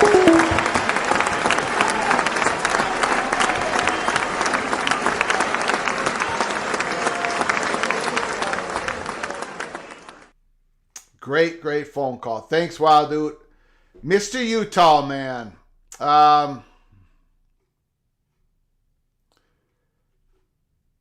Man. Yes, they're all valuable. Utah, Oregon, Washington, absolutely. Absolutely. Call from Moen, Mr. Buckeyes in the house. The Buckeyes are getting worried. They're getting worried about that second to the last game of the football season where the Minnesota Golden Gophers travel to Columbus, Ohio. The floor is yours, sir. Oh, we're absolutely terrified, Greg. We might get lucky. We might look past you to the next game. But... Yes, that Michigan game. Well, I don't know. The Gopher game might be a bigger game. Let's go. Let's go. Yeah, I'm sure lots of Ohio State fans think that game's a much bigger game than the one following, Greg. Yeah. But I promised myself I won't talk about Notre Dame on this call. Got it. Until the very end. Wanted to talk a little bit about the ACC schools because I see a lot of people in chat questioning certain schools, and I just kind of wanted to give my opinion on it. University of Virginia. I understand they don't have huge athletic brands. Their men's basketball has been somewhat successful recently. UVA is a prime Big Ten target because of the prestige it brings to the conference. And what I mean by that is University of Virginia was founded by Thomas Jefferson. Yes, sir. Is one of the oldest public universities in the United States of America, is considered a public Ivy, has extremely good academics, extremely good. Georgia Tech I see a lot of people saying, well, why go get Georgia Tech? The University of Georgia Bulldogs controls Georgia. Well, the thing about Georgia Tech is it's based in Atlanta, and the suburbs around Atlanta have grown more affluent and with much more transplants, and a lot of them come from the Big Ten. One of my friends I went to college with actually lives down there now and is an executive for Coca-Cola. So getting into the Atlanta market and getting the Big Ten network on there is important. It doesn't matter how good Georgia Tech is at football. You're actually just doing it for the market. Yeah. It also gets you in there for recruiting, too, which is recruiting in Georgia is incredible. Yeah. Yes. Yeah. And in certain parts of Florida, too. It'll get you up in the panhandle of Florida as well. So if you miss on Florida State and have to take Miami, getting into the Georgia market would land you the panhandle of Florida as well. Yeah. And then obviously North Carolina. I think North Carolina needs no explanation, but I just don't see the Big Ten taking two teams from Florida. I could see them taking one. Yeah, they would prefer to get Florida State. I just don't think the SEC is going to allow that. I think, like we've discussed on the channel before, the SEC would have to eat first. Yeah. And I'm sure Florida State and Clemson would be their two main courses, along with University of North Carolina. Yeah. So I think the most likely to actually get would be University of Virginia, Miami, Georgia Tech. And then you could put in Notre Dame for number 20. Or number 24. But yes, I get what you're saying. Or number 24. However you go. Or number 22. I've seen some scenarios with a 22-team conference that actually made quite a bit of sense. So maybe add Oregon and Washington into that equation too and get yourself to 22 through some means there, adding a Cal, Oregon, and Washington. And, three from the ACC and three from the Pac, basically. Yeah. And this sort of illustrates when I talk about how we were told that there were other Pacific Coast schools that were going to be targeted on June 30th when it was announced that USC and UCLA were joining the Big Ten. I mean, this illustrates it, right? Okay, let's say the Big Ten goes and the ACC, the Big Ten doesn't expand with any Pacific Coast schools for this rest of this decade. Then we go into the ACC imploding at some point as we get near the Gore ending. And Big Ten, SEC eats first. Let's say the Big Ten picks up. Now we're just pretending here, guys. We're just speculating. Big Ten picks up a Miami of Florida, Georgia Tech, Virginia, North Carolina. Okay? Oh, no, I'm sorry. Miami of Florida, Georgia Tech, North Carolina, and Notre Dame. Okay? So now we're at 20 schools. Big Ten is at 20 schools. And the only two schools west of Nebraska is UCLA and USC. Do you think the Big Ten presidents would actually agree with that composition of a conference of 20 schools? To me, or forget about me, to people that we have talked to, that would basically be impossible. And because the Big Ten wants to get into Florida, possibly Georgia, they would definitely love to get into the state of North Carolina and possibly Virginia. Because they want to go there, they're going to have to go to the Pacific Coast once again. So Monavision's phone call basically illustrate that situation. The total composition of the Big Ten, where is it going? Where is it going to end up? It's going to end up probably with more expansion in the Pacific Coast and the Southeast. That's what we've been told for the very longest time. But go ahead, Monavision. Yeah, I would add on to that. You know how cheap Oregon and Washington, or how little money Oregon and Washington would take to jump now. Yes. 6 years from now, could be even less. That they, because like I said, I've said it before, I don't see the Pac surviving this next media deal. If they get a media deal, this will be the last for the Pac-10, essentially, as we know it. As we know it. I absolutely agree. Yes. As we know it. We know it. Right. In 10 years from now, they might backfill with Mountain West and call themselves the Pac-10. But I think at the end of that media deal, everybody's going to be looking to get out. Even Oregon State and Washington State won't, but pretty much the other 8 current schools in there would be looking desperately to get out of that. Like I said before, I think Stanford could always go independent. I don't think it would affect them. They're really against wanting to pay players, so it might be a situation where the Big Ten would take Oregon, Washington, and Cal. But they get them on the cheap if they waited and got at least see what they could get out of the ACC. They know what they can get out of the West Coast. It might just be better to wait and see what we can get out of the ACC. I mean, it could be a situation where you get 4 teams you really want out of the ACC and Notre Dame. So maybe you only take 2 teams on the West Coast. Yeah. But I'll just wrap it up, Greg, as saying it's still Notre Dame. Yeah.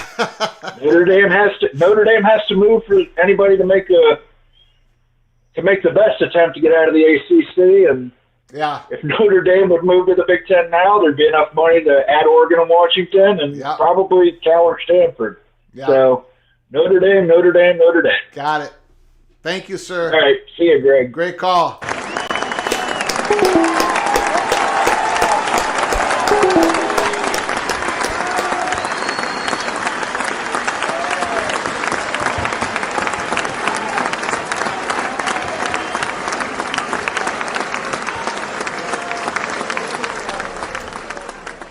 Tim B, thanks for coming on in. I would love to have UConn in the Big 12, I presume. I would love to have UConn as a non-football member.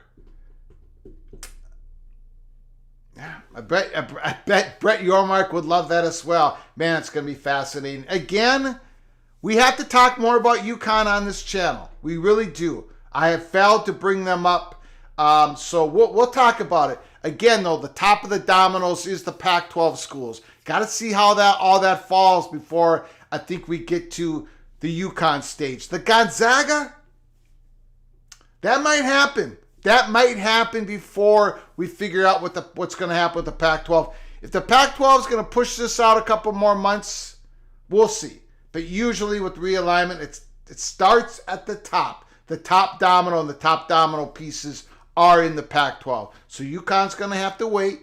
They're going to have to wait, I think.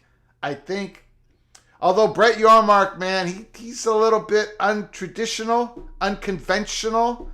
Maybe he does things a little bit different. Mandel just tweeted Pac-12 is talking with CW. And I bet they're also talking with Ion. Thank you, Oakley Burklau. Thanks for coming in. Appreciate it. Hold on 1 second. I'm going to, I'm just going to turn off the phone lines for 1 second. 1 second.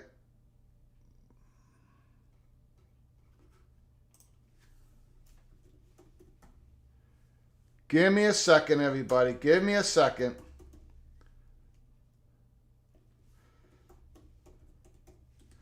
Hang on.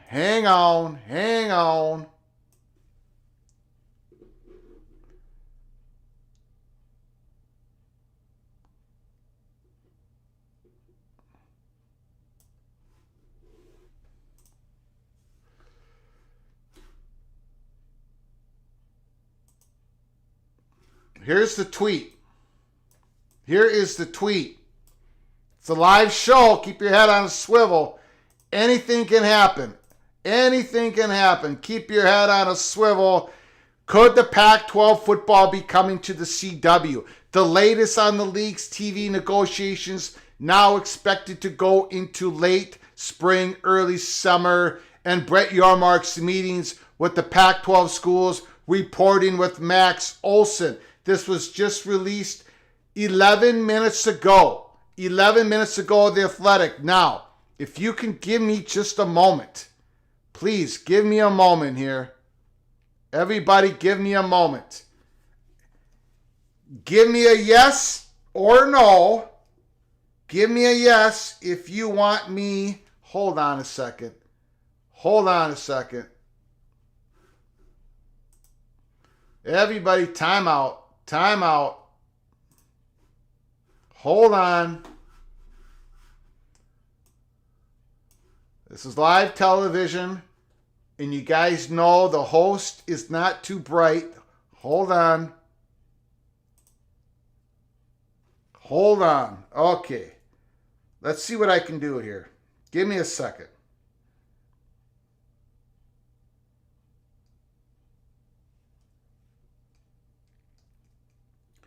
Da da da da da da da da.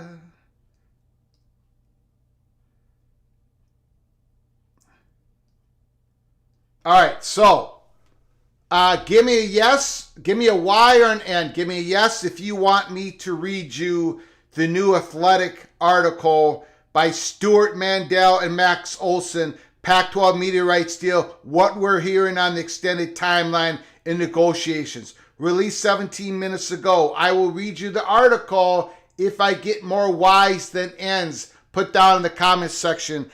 This show is, this was not part of our monologue. You guys are the ones who direct the show with phone calls and comments.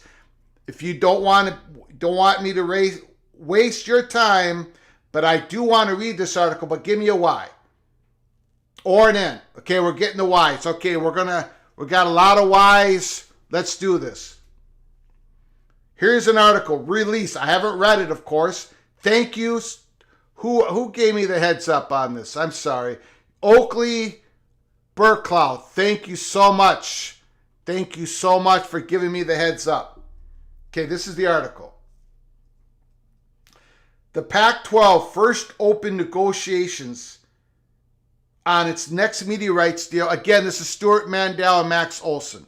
The Pac-12 first opened negotiations on its next media rights deal last July, shortly after USC and UCLA announced their departures for the Big Ten. Since then, the expected timeline for a completed deal has been pushed back more times than an overmatched defensive tackle. On Thursday, a person with knowledge of the Pac-12 media rights discussions told The Athletic a deal for 2024 and beyond won't likely be announced until late spring, early summer. Now that matches other reporting, ESPN and others.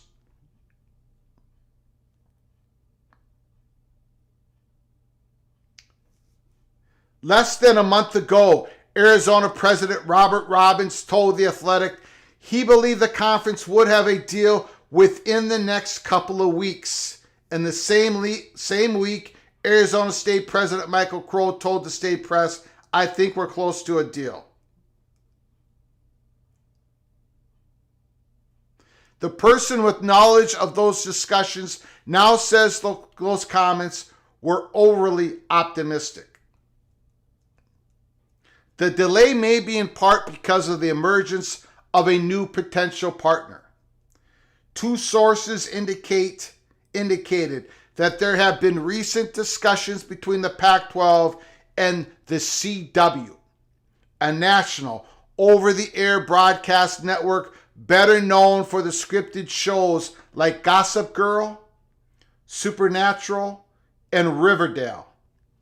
Since purchasing the CW network last year, parent company Nexstar Media Group has expressed interest in procuring live sports rights, announcing in January a deal with Live Golf.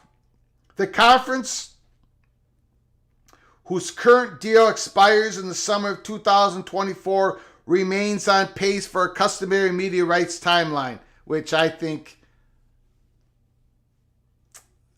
that messaging doesn't work. But however, last August, the Big Ten announced new agreements with Fox, NBC, CBS, almost exactly 12 months before they were set to commence. We know the reasons why, because they were expanding with UCLA and USC. But there's a greater sense of urgency because the Pac-12 survival as a conference is contingent on the commissioner's George Kliavkoff delivering his members an attractive enough deal to keep them from defecting. It needs to have an attractive enough deal to keep schools in the Pac-12 from defecting. It's a possibility. It's a growing possibility. And for those who said this has not been a possibility for months, and everybody who was saying this was lying, part of some group, some endeavor group, well, this is the truth. Is it time for the Pac-12 schools and their fans to panic? Not necessary. There remain multiple parties interested in televising Pac-12 football and basketball. The question is whether Kliavkoff can deliver as much or more revenue as the Big 12's reported $31.7 million per school deal with ESPN and Fox, while keeping the bulk of the league's marquee games on a linear network. So even The Athletic is reporting Brett Kliavkoff has to thread the needle. The money has to be somewhat close to the Big 12, and they have to be, the marquee games have to be on a linear network. Here's where those discussions stand. Based on conversations with 7 industry sources. 7. The Athletic, Mandel, and Max Olson. The protracted process indicates Kliavkoff is not overly concerned about any of the Four Corners schools, Arizona State, Colorado, and Utah, defecting just yet. It doesn't say they're not concerned about them defecting, just not going to happen quite yet. However, 7 industry sources. However, Big 12 Commissioner Brett Yormark has recently met with multiple presidents of the Pac-12 schools looking to explore their options. A person briefed on the meeting said, let me repeat that. Brett Yormark has recently met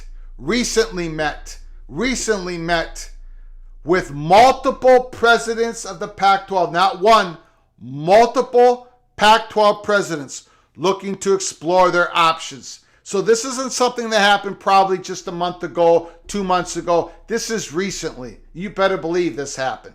This has been happening. Okay? The Big 12's efforts to achieve westward expansion have been persistent and well documented.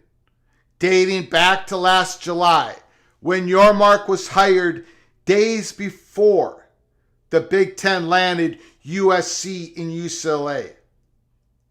Is he willing to sit back for several more months and see how this process plays out?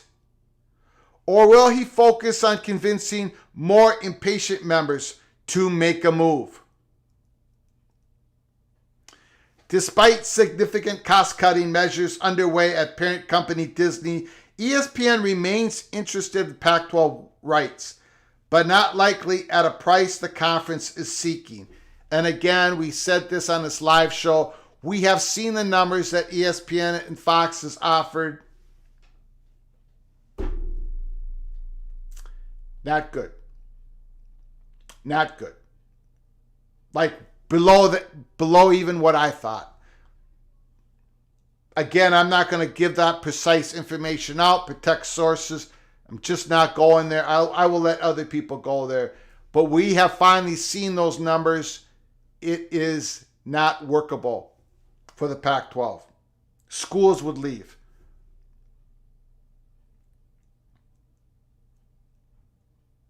It's unclear whether the network, ESPN, would land a similar inventory to what it has now or a more narrow package, perhaps primarily in the 10:30 p.m. Eastern window. Even before USC and UCLA left, Kliavkoff had said the next deal would include a heavy streaming component, in part because the 11-year-old Pac-12 network has such limited distribution. Both Amazon and Apple have been widely reported as potential partners. The person with knowledge of the discussion said the streaming company's lack of experience negotiating a college sports rights deal has contributed to the slow pace of negotiations. Kliavkoff himself has remained mostly quiet about the negotiations and kept his circle tight. Even the school's athletic directors are being kept in the dark.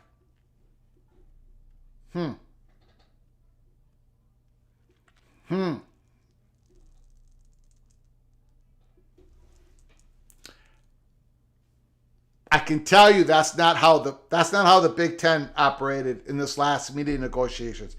Let me repeat that. Kliavkoff himself has remained mostly quiet about the negotiations and kept his circle tight. Even the school's athletic directors are being kept in the dark. I'm starting to understand more and more about Ray Anderson's frustrations at Arizona State. I'll continue in the article. But the presidents have been regularly briefed, and some of their mixed messagings over the past several months has contributed to a sense of disarray within the conference. Washington State's President Kirk Schultz told the Mercury News' John Wilner in February, "My sense is we need to get it done in March. In mid-March, hopefully." Oregon State's Murthy expressed much of the same in an interview with John Casano. Then came Arizona State's Crow and Arizona's Robbins, both making a deal sound imminent by late March. We're at April 6th. But on March 20th, Utah's Taylor Randall said on the Bill Riley Show in Salt Lake City, "I think we still got a ways to go." The person familiar with the discussions indicated there's a divide in the room between those like Schultz eager to get a deal done as soon as possible to quiet the noise, and others like Randall who are willing to be patient if it means getting a better deal. "There's been a lot of comments from the media about how this has taken a long time," said Randall, "but it's really that we started a year earlier than expected. There's a divide in the room." We said that earlier tonight at Peek Around the Corner. There is a fracture. There's a fracture. And I know which side of the room Arizona State is on. When it comes to they need to see a deal in front of them soon. The Athletic says there's a divide in the room. We use the term here at Peek Around the Corner, a fracture. You can use your term however you want. Back to the article. And then there's Robbins, who in the same March 15th interview in which he predicted an imminent deal that would be better than the Big 12, described himself as leading to... And then there's Robbins, who in the same March 15th interview in which he predicted an imminent deal that would be better than the Big 12, described himself as leading the charge to pump the brakes. I said at one point, why don't we just go out there and say we're going to take a 90-day moratorium on this topic, he said. We're going to join Aaron Rodgers in his dark room and we're just going to contemplate this and then we'll come out and make our decision. He may have gotten his wish. By March 30th, Robbins had done a 180, telling CBS Sports, "I have heard nothing to suggest a deal is imminent." The presidents who last met on March 23rd are scheduled to hold their next meeting on April 10th. At this rate, they may hold several more before there is a deal for them to approve. That's the article. Just released this night by The Athletic. Stuart Mandel and Max Olson. CW. CW.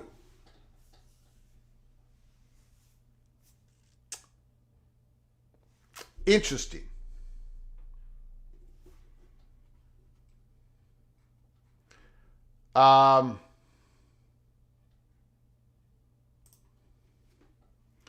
Jason Shear tweeted, Yormark also met with Colorado for 5 hours in the last few weeks.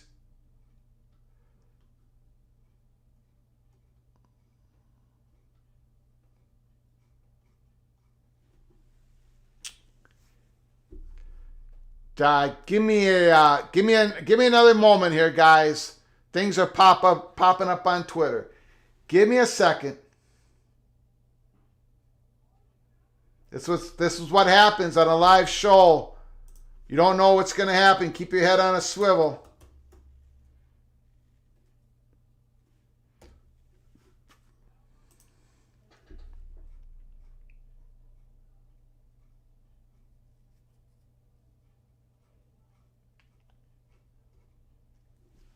Okay.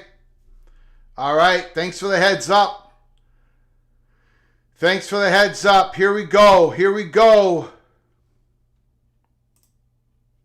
Jason Shear at 8:55, about the time we're starting to read the article on The Athletic. Jason Shear, Arizona 247. He's been hot on this story from day one.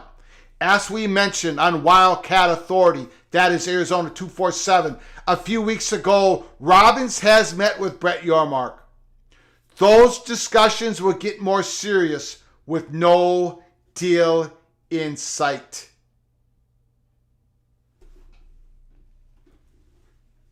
Robbins has met with Brett Yormark.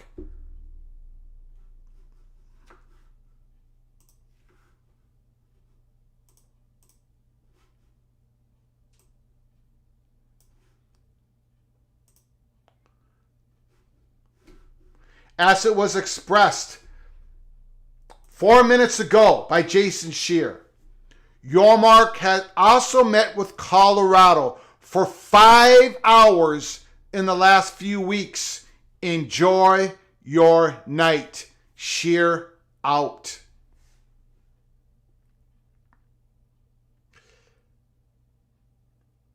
There it was. There it is. 5 minutes ago. Shear put that out there.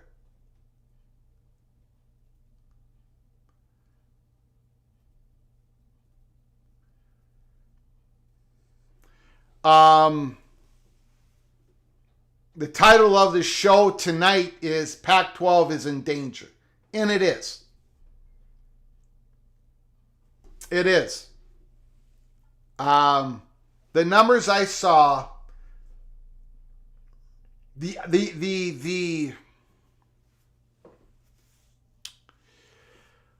how do I say this?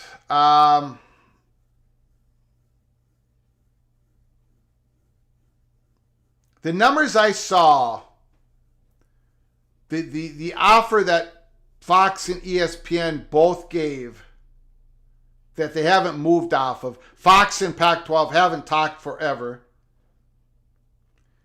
was almost to the point where, like, those two media companies would like to see the Pac-12 break up because they view those properties, those universities, probably more valuable with other conferences, national conferences.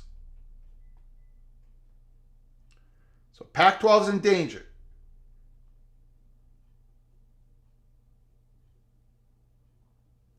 And I know some of you probably don't believe Jason Shear or myself, and that's fine. I got no problem with that. None whatsoever. It's just, I just want to make sure everyone kind of knows that, there's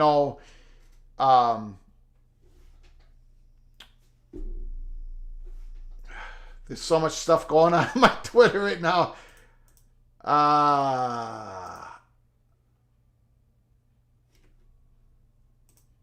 Yeah.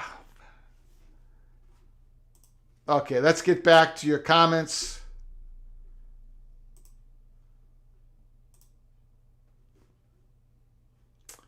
Phone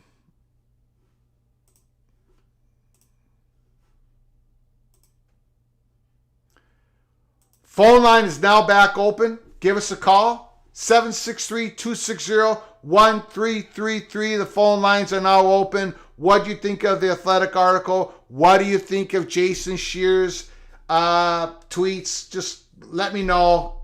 Give it to me, guys. Give it to me.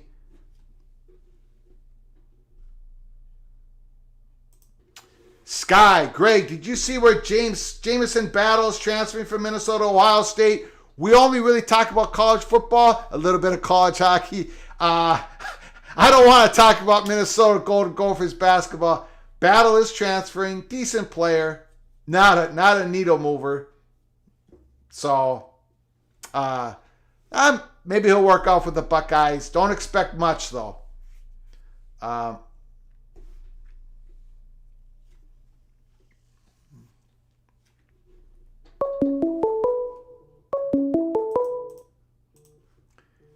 Call from Ryan Martin. Ryan Martin, the floor is yours. Did you hear? How are you doing tonight, sir? Yes. How are you doing tonight, sir? Good. Did you listen to the Athletic article that I read? I did not. I was just able to join. I've been a little bit behind the power curve today. No problem. Basically, yeah, go ahead. CW is in the mix, but go ahead. Yep. And it makes me feel like the fact that we've now gone from something is imminent to, it's going to take us a couple more months, but that's okay. The Big Ten, they got their deal done 11 months before their due date or whatever their next deal was up. And it's like, that's an interesting pivot in my mind. Like, you don't go from saying, oh, something's about to happen to be like, oh, it's going to take us a little bit while longer. Like, something has happened.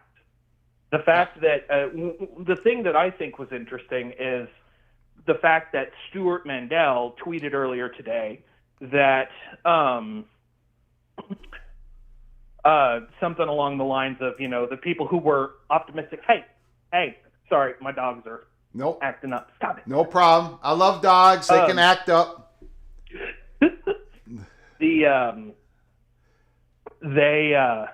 What did Mandel tweet out? The overly optimistic people that he just basically threw them under the bus, that they were wrong, kind of thing. And it's just like, it's not a great look. Yeah. I mean, we keep talking about the PR problems and everything, but it's just not.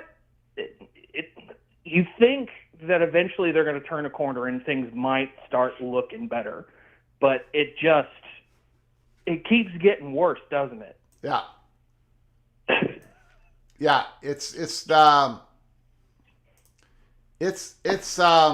I mean, our show tonight is called Pac-12 is now in danger. It's in danger. Yeah. So, more than ever. I think it's interesting to see that, how everything keeps shifting and changing, that we were up on the pack a couple of weeks ago and now it's back down. And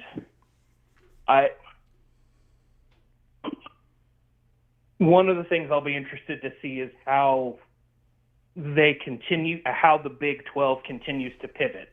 It's been quiet aside from,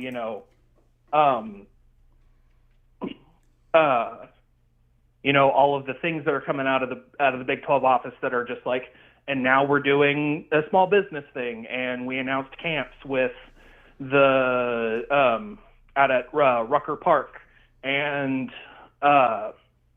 just one thing after another, just kind of not even necessarily focusing on that.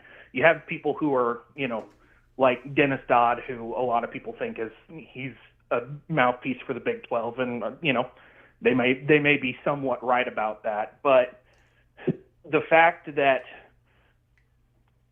the Big 12 continues just to hammer home PR wins, juxtaposed against just the continued just mess from the Pac-12, I think is it. I think sooner or later we're going to hear something one way or another, and I don't think it's going to be good for the Pac.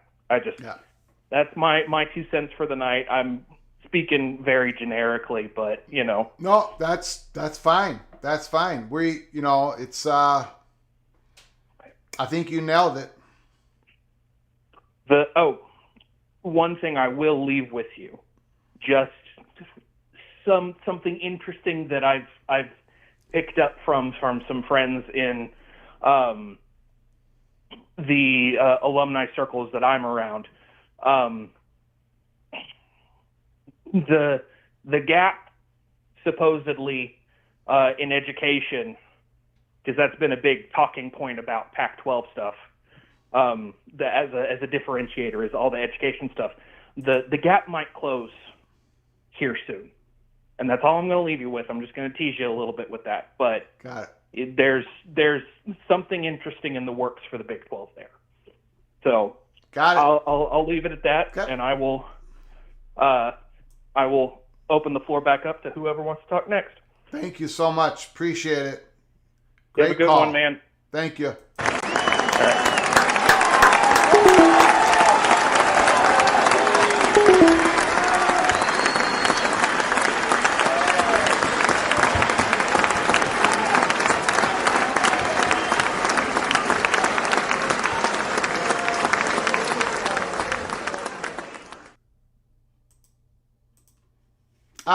David Kreitzer doesn't like my backdrop. One of the things about this is not, this isn't done digitally. This is a real backdrop. One of the things is I didn't want it to be a stadium of a college football. It's a college football show, but it's a national college football show. So I didn't want it to be the Gophers. I didn't want it to be any Big Ten stadium. I didn't want to. And also, if you see my, if you see the thumbnail I use for the episodes, which I've been using since day one, the colors of our show is red, purple, white, and black. Those are the colors that peek around the corner. So, and if you see, I'll just put this up here. If you see that artwork, again, it's purple, black, white. There's no red on there. There's the maroon on my wife's pants there that she's wearing. Those are kind of Gopher colors. We put a little bit of Gopher colors in there. But you see the stadium has that purple. Kind of goes with the purple. So those are our colors, and I thought it looked pretty cool. At someday we'll change the backdrop. But I think it's working for us for what we wanted to do for our branding purposes. So not everybody likes it. I understand. Kyle doesn't like the audio. I've had people talk about that as well.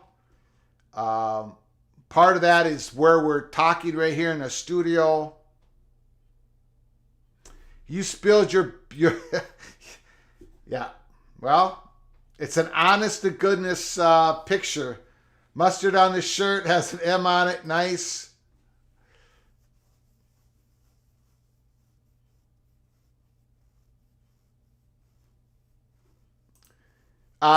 Nathan says the can't hear us.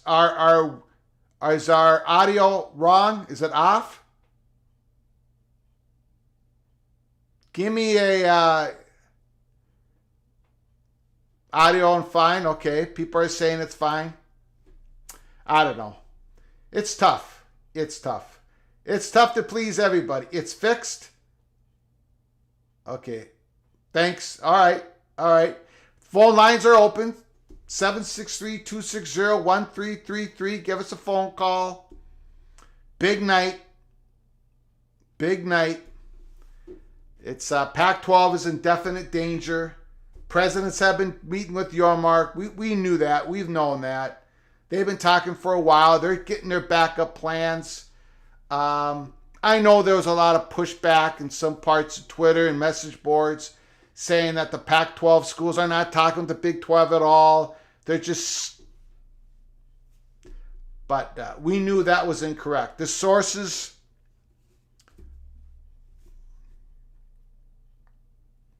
Greg, how important is the CW in all this? I think it's a fascinating part of the story. Would CW, would that work? Would all 10 Pac-12 presidents sign off on that?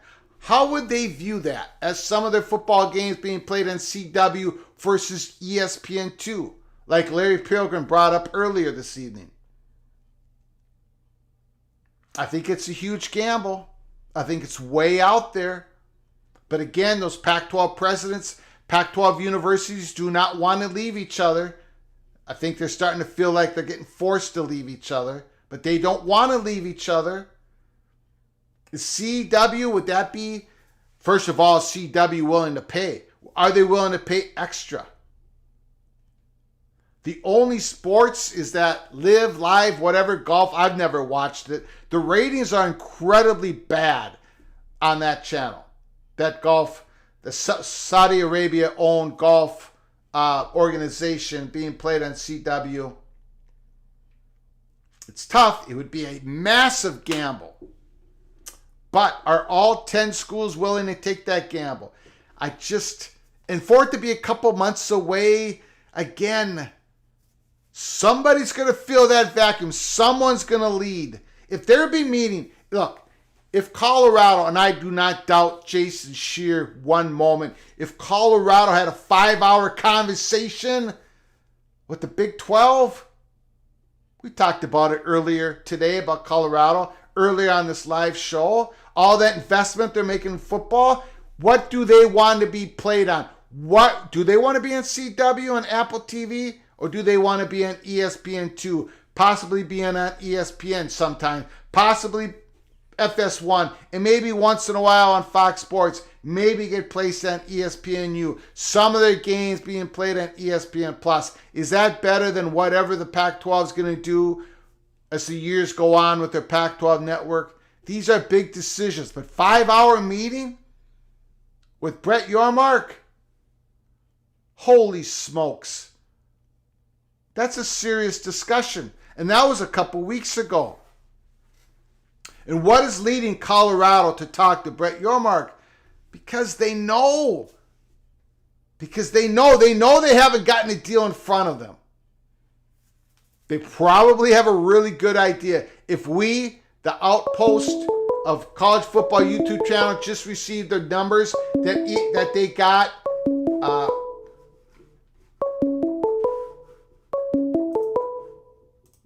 Call from Dale Donuts. Teo Donuts, thanks for calling. The floor is yours, good sir. Oh, hi. How's it going, Greg? It's been a while since I've talked to you.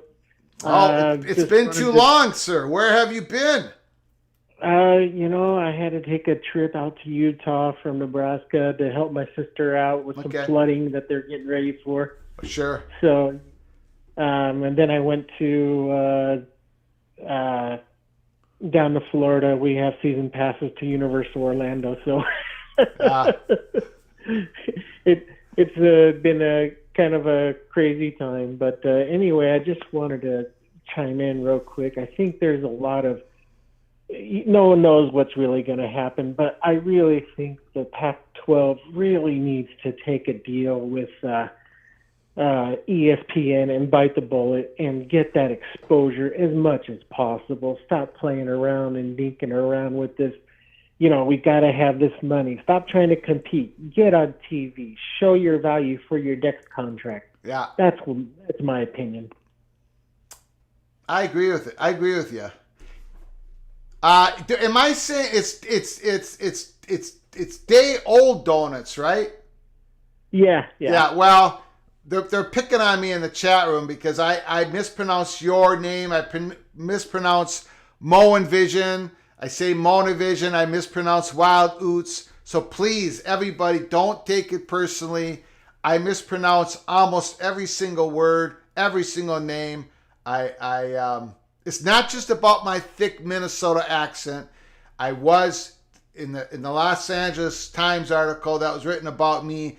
I was born deaf. I've never really learned how to talk, and if I talk fast, I mispronounce everything. So I apologize for all that. Go ahead. The floor is yours. Day-old donuts. Oh, that's okay. I know how that goes. Math was my forte. English and reading literature was not. So that's just kind of how it was. But hey, you and I are kind of in the same boat. We have teams in the same conference. Mine's Nebraska. Yeah. Let me tell you, I think we're fighting over which team is going to be worse each year lately. But yeah, because honestly, my team hasn't been good since Eric Crouch was there. That's how bad it's been. Yeah, it's been tough. Well, I like your coach. So we'll see. Yeah, we'll see what happens. But it's good. I'll be honest with you. I'm one of those guys that really misses the old conference. The Big 12. So I kind of feel like I'm still tied to it. A lot of us are. Yeah. And we kind of feel like we don't belong in the big, but we like the money, I think, and I think they probably do as well. Yeah. However, if I'm looking at things correctly, out west, man, I don't know where this goes from here, and frankly, I think our conference will be better if we get into Texas. I mean, when we left the Big 12, we didn't recruit out of Texas as much, not nearly as much. I'm wondering if that's going to change with California adding on. It's hard to say. I can't tell you what's coming forward, but it's going to be interesting. Yeah. But that's all I got tonight. I just wanted to chime in, and I think Pac-12 needs to go get that linear deal. I don't care if it's $8-9 million a year. You go get it and get yourself on that exposure wagon. Oops, I'm sorry about that. I hit the button when you were talking. I agree with you. Get the deal. Now the only part I will add is after seeing the numbers, I'm not sure they can even get the Pac-12 presidents to sign on. So, well, here's the thing: the Pac-12 is bragging about all of those, big research dollars, and that's where the money is. Yeah. Why should this matter? I mean, for crying out loud, that's just how it is. Yeah, because they can't. Those things are compartmentalized. They can't.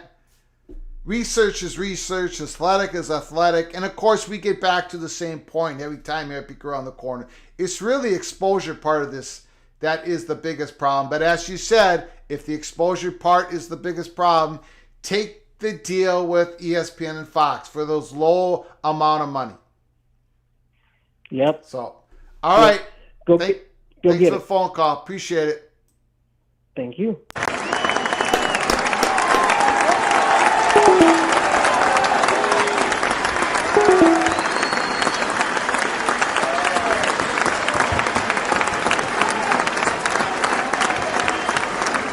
Is that a final score? Quinnipiac 3, Michigan 2. Is that final? Let me know, Buckshot Kid. Is that final? Quinnipiac 3, Michigan 2. Let me... No, it's not final.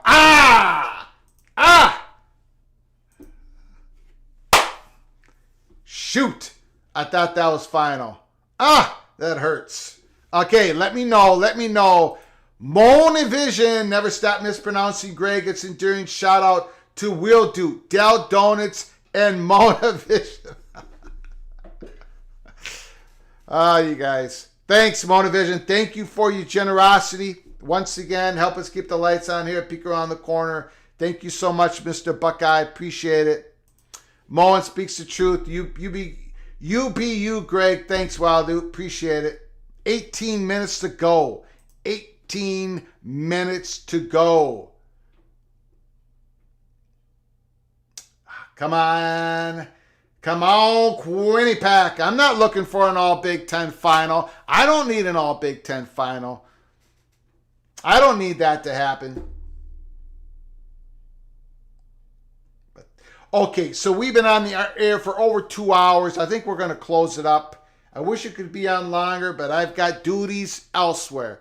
So thank you all for coming in, for your donations, for your great phone calls, your great comments. I appreciate all of you.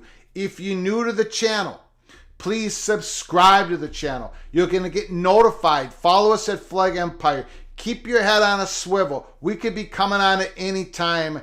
Things are really going to get hot. If you think things have been hot already, holy smokes. Colorado met with Big 12, Yormark, for 5 hours. I do not doubt that report at all. Things are so hot behind the scenes. Again, we've been sort of... I understand. The PATC community wants the truth from us at Peek Around the Corner, but I also don't want to bury you with negativity for Pac-12 fans in their institutions. But Pac-12 is in danger. No question about it. Follow us here. Hang with us at Peek Around the Corner. Keep your head on a swivel because we could pop up at any time. Until next time. From all of us at PATC to all of you, please, you all take great care of each other. Thank you so very much.